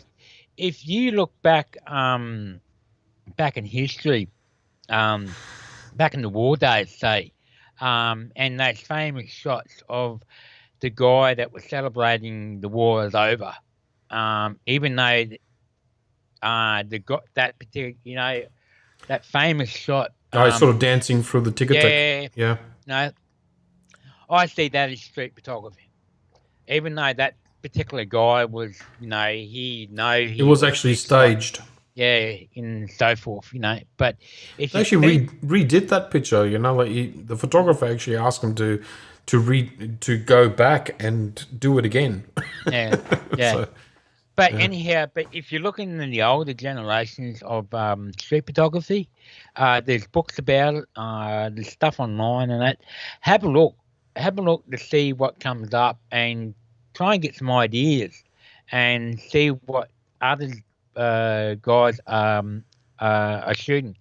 And then doesn't mean you have to follow what they do on anything, but it gives you a general idea, I suppose, the genre of street photography and what to look for and so forth. So, but that's all I can say. Okay. We should actually do that. We should do a challenge in our groups where we actually do we do a photo walk in the CBD and we ask people to do street photography or something. Well, we do. We're doing. Yeah. Well, the next photo walk is in the street. Yeah. We'll be Sony, in the CBD as well. So yeah. So in the Sony scene, the Brisbane City Street Architecture photo walk. It was called. So you got your choices. You can do city scenes, street photography, or architect. Yeah, exactly. Yep. So there's a lot of flexibility, in the CBD. Yep. And we got any more? Yeah, absolutely. This is who took this? Just let me have a quick look. I think it was Terry's. Is that right? Oh, sorry, Maradona. Maradona Martin took this picture. No details of the shot. Okay. Okay, so what do you think, Brett? I've got to ask Maradona. I did see you post this image, and there, I noticed I oversaw something. That was something wrong, very short. But next time I looked at it, I realised that you deleted the original post and reposted it again, because I picked something up about this particular shot. but you had corrected it. So I'm glad that you fixed it up. And yeah, this shot, I do like it. I feel that her chest and that could be more side on in this shot, and maybe her head not tilted back so far that much. I just find it a bit uncomfortable with her head posure. Yeah, the posure. It's if you could have worked on the posure a bit more. I mean, the lighting's pretty good. I mean, your background is quite where you're using high speed sync to lower your ambient light down to make her pop more. I'm not quite sure what you're doing there, but I do like it. She does pop. But I think I'm not really quite sure what the nature of the shoot was. I think you said something about the swimsuit is what it's about, the item of the swimsuits that those two girls were wearing. Yeah. I'm not really quite sure. The lighting's not bad. I think it's just her posure in this shot. I would have set her up differently. I'm just not sure if it's just the way I'm looking at this or the way I'm thinking about. I mean, the elbow is cut off. So you always have to be careful that you include parts that are, like it looks a bit unnatural the way the elbow is angled like that. Could be she could have dropped her arm a little bit more maybe. Also, I don't know if it's just me or if it's a bit flat, a little bit flat, and just a tad too much light on the subject, on the talent. Yeah, I mean, it just looks. I'm looking at two screens here, and I'm looking at the bigger screen, and it just gives me a different light, and like this.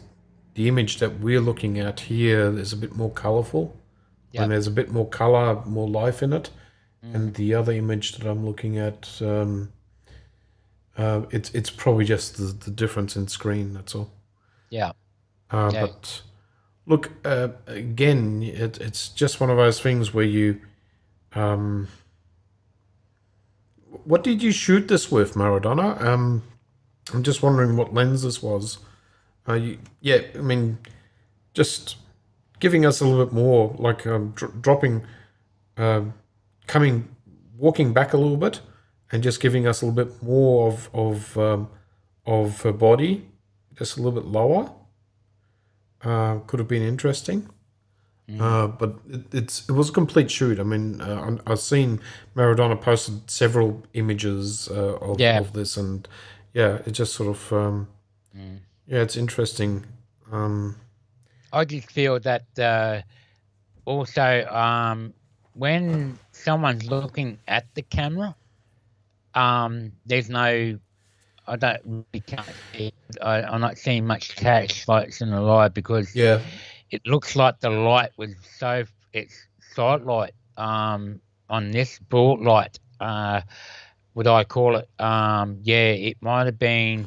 I think the light could have came a bit more 45 degrees towards the camera, so you would get some cache lights in the light as well. But I do agree, the shoulder being the elbow being cut off, that sort of thing. I mean, it's definitely strobed, and it's strobed direct, but having the eyes more open.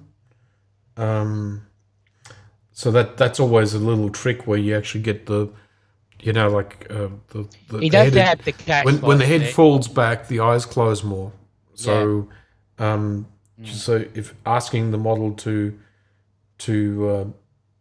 bring her chin down a little bit more will open her eyes a little bit more, but then you gotta watch that the skin doesn't fold too much. That's the only problem.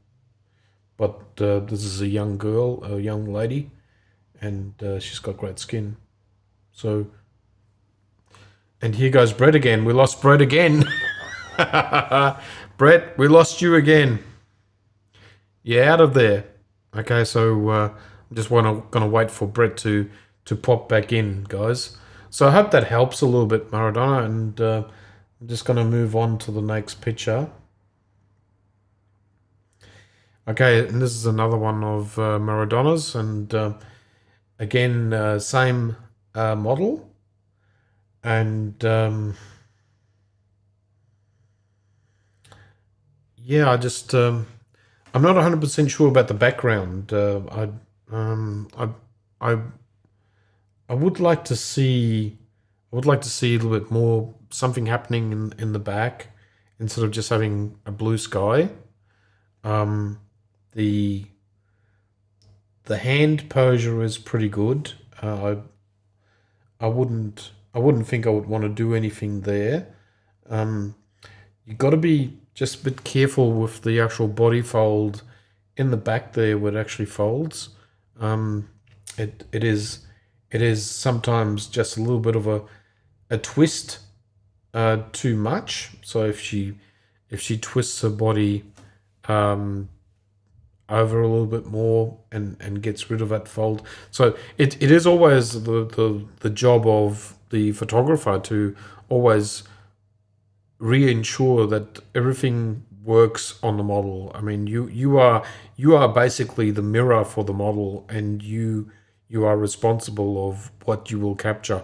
And so before you push the trigger, just make sure that everything is there and everything is correct. I mean, look at the outlines, look at what is included in the frame, look what is not in the frame. These are just all little bits and pieces that you have to look at before you press the trigger. And there you go, Brett again. I'm over Brett's back. Yeah, I don't know. It's one of those nights. But we're almost through with the show. We're just gonna. I think there's another 2 images that we need to do. But I was just mentioning this is the other image of Maradona, and I was just mentioning I just saw the fold in the body there, in the just above the hip. And it's just a matter of so it's a little bit over twisted. So I just need to bring that back a little bit. And I was just talking about the blue sky as well. It's just it's a blue sky.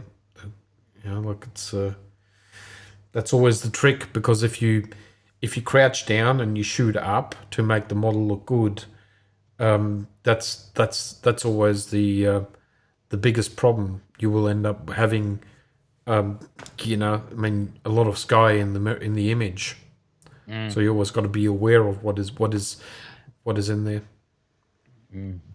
Well, I was just thinking that this is be your more sort of thing too, Mark, because you're a published photographer, so you got a better idea what you look for in these sort of shoots for magazines and stuff. So I can only give a bit of an artistic sort of advice on here, but you just got to be very careful where you cut the frame as well.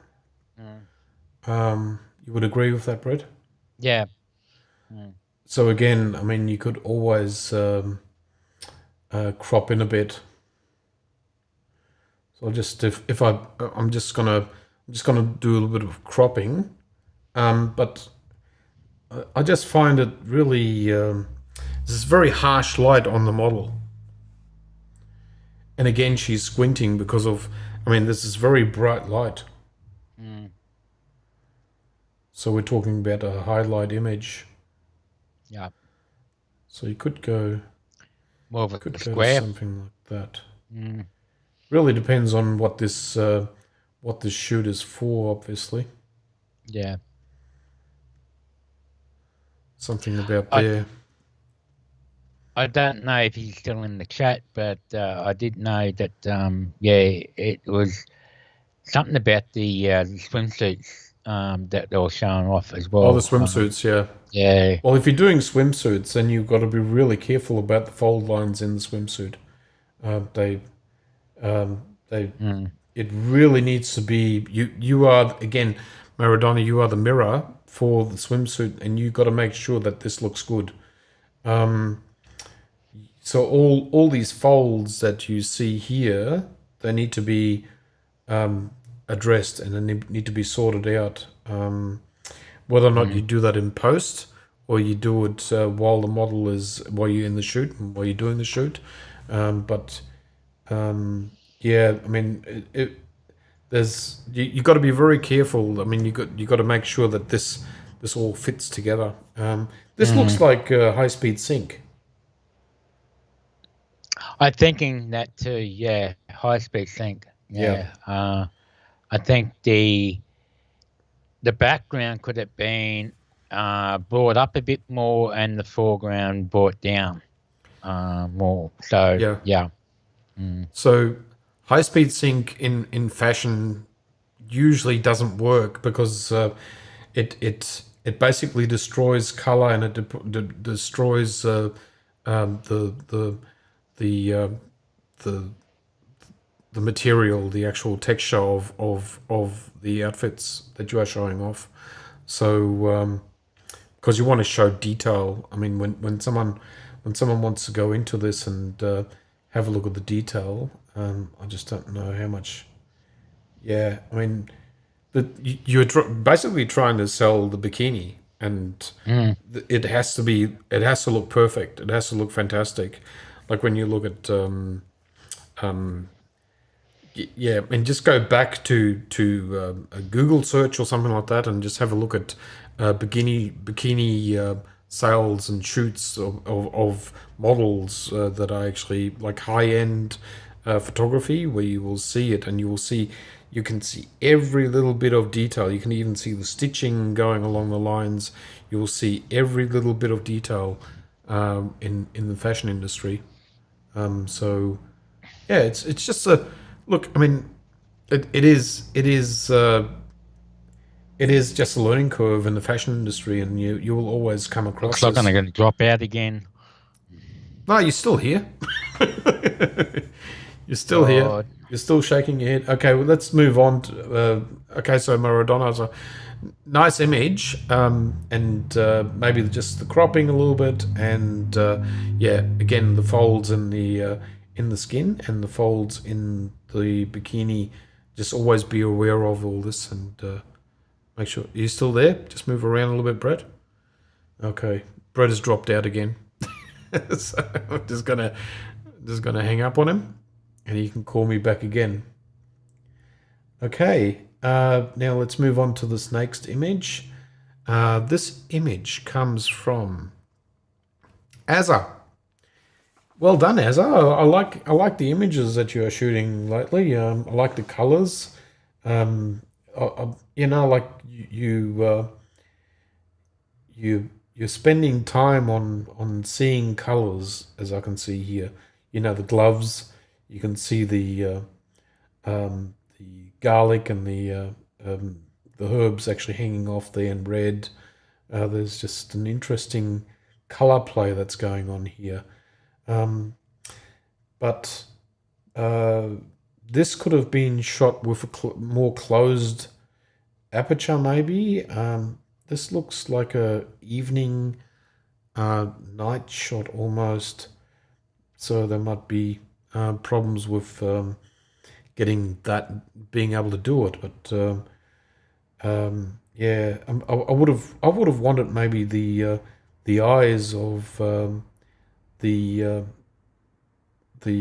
storekeeper to be more sharp. So there's a bit of blurring there, you know. So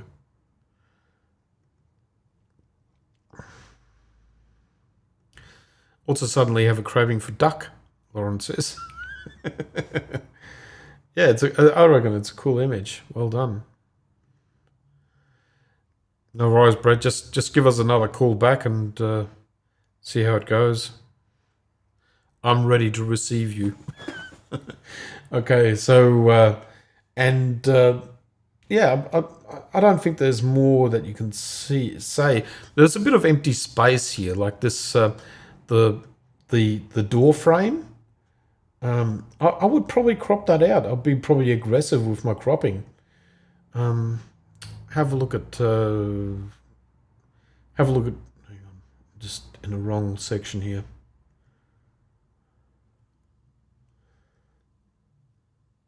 What's going on? Still in the clone. Okay, it's my fault. I'm pressing the wrong button. Okay, so when you look at this, just maybe doing a bit of a free crop and just bringing that out. And sorry if I'm destroying your image here, Azza, but it's a nice image and I want to make it work. Just giving you some positive input, and see what that looks like. There, something like that, you know. So it's more, it's just focusing more on the person now. The doorway's gone a little bit, so you can try that. Yeah, apart from that, it's a great image. I quite like it. I mean, you've got sharpness on the soap. So I'm not sure if that's what you meant to do or if you wanted to get sharpness on the person and it wouldn't grab focus. Not 100% sure there. Yeah, and if Brett would be here, he would be also saying that he likes this picture, I'm sure. Okay. So I'll just go back to the original image. You can see that for yourself. Okay, and give me a call back, Brett, if you can. And this is the last image. This is another one from you, Azza. And again, you did this. And is this the same car? Like it was a Mazda last time, wasn't it, or something like that? This is a. I think this is a Mazda or a Holden, but anyway, it doesn't matter. Again, I love the lines. I love the that you actually got a picture of a red car. It looks good, and you can actually see the person driving, which is great as well. And you got that nailed there as well. I don't know. I've got nothing bad to say about it. It's captured really well. Again, you could crop the foreground out, so you basically create a different aspect ratio. But I would basically just crop that out and just leave the rest up, and it's just cropping. I mean that's all what it is. So if let's go back to a free crop, and we just crop all the unnecessary space away like that, and enter this and just see what that looks like. And straight away it's sort of like the angle changes a little bit, and you're getting all that blurring color more in, and it doesn't your eyes don't go down to the road too much. You know, it goes at the car. It's probably at the right height. It's about 1/3. I hate things always being in the middle of an image. So having it thereabouts is about right. Sounds like Brett is chiming in again. Let's get him back in. And he's back. How you going, Brett? How was your day? God, it was good till now. And I'll just continue with my speech here. Okay, so Azza just says, I tried panning again after my last CCing here. Yeah, and I think it's a better shot again. You've improved, and I think it's better. And yep. Maradona says, thanks, Brett and Mark, for CC. I was away from my phone packing the suitcases for tomorrow. Fly down to Brizzy. See you guys on Sunday. Yeah, it would be great to catch up with you. We'll catch up with you then. We certainly will have a chat. And I hope always that our artistic feedback, I don't even want to call it CC, because we're not that bloody good. But I always I hope we're not being too harsh. I mean, in the end, we are just laymen and not specialists in other people's images and what they want to portray. I just cropped this a little bit, Brett. What do you think about this? I saw that because while my home internet was dropped out, I was watching on my mobile phone on the data, so I could see what you were doing until my internet. But I just troop right along. When you disappear, I just always know. Okay, let's keep going. So what do you think about this? They're going to have harsh words to my provider, I think. So but anyhow, look, no, fantastic shot. I love this. I just feel it could have been the shutter could have been dragged a bit more because the background. The background with the lights, they just go around about a meter, and then they stop. But then again, you could look at it as that's an artistic sort of thing because the most common that you would see lines streaking right across the image. So at the foreground, yes, it's happening right across the image. The car is well balanced. It is in focus, and as Mark said earlier on, you can see the driver. Just the hint of the driver's face. Yeah, that is so important in this image. Like it really, it's got a lot of impact. It feels like a car manufacturer. Looks like a commercial. Yeah. So I just feel in the background it could have been a bit. The shutter speed could have been dragged on a bit more. But it really, I mean, look, this, like I said, this is an artistic sort of point of view. There's no right and wrong. So look, well done. I like it. I like the contrast. I mean, there's always more work that you can do with images. Like I'm just looking at the rear quarter panel there, where you actually just above the light, you just got a bit of dark there. I mean, it's not important, but you could bring back a little bit more detail if you wanted to. Well, if you look at the front, it's pretty much the same. Yeah. It's pretty balanced there. The only thing I would have done, if you want to go a bit more artistic and more cinematic, the light around the car off the road and then on the bridge and that, I would have coloured the graded that down to a more warmer colour because you've got the blue in the background. So blue and yellow always works well. Yeah. So if you want to go a bit more cinematic and crop 16 by 9, so you will crop out a bit more up the top. And then see you can go more cinematic that way too. So you've got a couple of options there what you can do. Yeah. I mean, it's always tricky, like, I mean, how far do you push an image? But it could be interesting. But again, like this looks like a commercial. But and as I was actually saying, he's always practicing his the dragging. So I mean, you're getting closer and closer to it. I mean, it's looking good. And you said just yellow it up a bit more or something. I would that's just bring a bit more yellow in or something.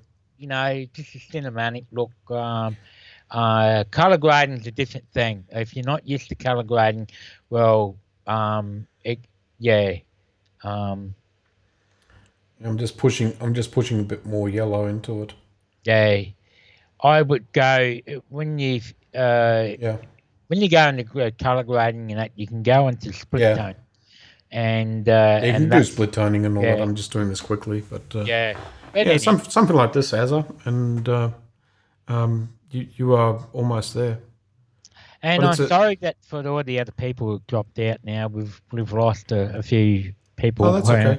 Yeah, so for the dropouts and so forth. Yep. anyhow. I mean, it's already 21:34, so we're already 2.5 hours into the show, and and I'm glad that people are still there. You know, people are still in it to watch all this, and really appreciate it. We're trying to always make it as fast as possible, but it always ends up being.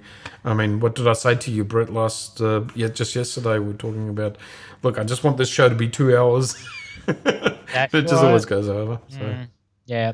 Longest show yet, says Lauren. Yeah, and I don't know, maybe. Apart from my technical internet problems, well, that just dragged everything on even more. So, sorry, guys. So there you go, guys. I think that's all the images, isn't it? Yeah, we've gone through six images. I don't know if you wanted to say anything more about this image. No, look, I got nothing. I just went backwards. What the I Asian said, lady. I do like that. I love it. I do love it. Yeah, that's. I'll just. As soon as I saw it, I thought, "Oh, Brett is going to love this." All I can say, very colourful. A candid moment, which is not like a candid shot because the person's not aware that she's been having a picture taken. Definitely street theme shoot, orientation, nighttime. Who was this again, Mark? This is Azza. Azza. Yeah, he's doing really well. This is what I like to see. I want to see what people are doing. This is a real mood, and it sort of like tells me a story that it's end of day cleanup. Probably,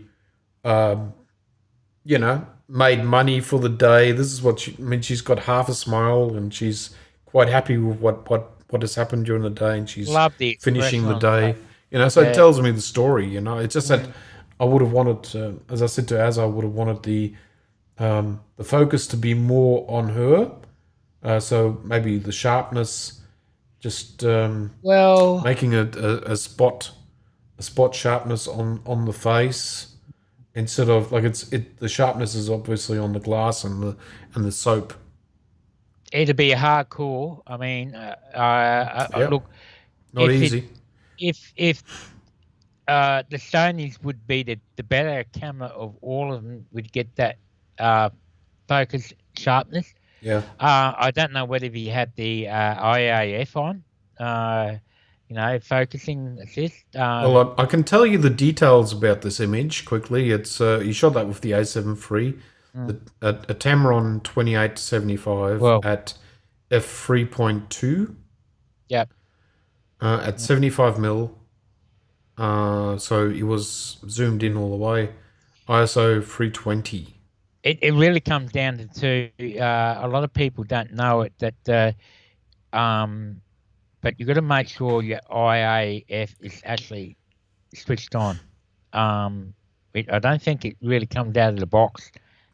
It activated and so forth. So long as you've got your face recognition and the IAF active, you should have no problems. The A7 III tracks really well and it locks on the eyes no matter what. Well, it depends on how you focus metering mode. If you got a wide or something like that, it will actually just it will sharpen on the glass. It won't actually sharpen on the person behind the glass, maybe because it's just too obscured. But overall, I don't think in this particular shot it doesn't matter. It's telling a story. Yeah, it's still telling a story. What's going on, and you get the idea of who the person is, what she looks like, and everything, and the expression on her face, and so forth. The color. I like the color.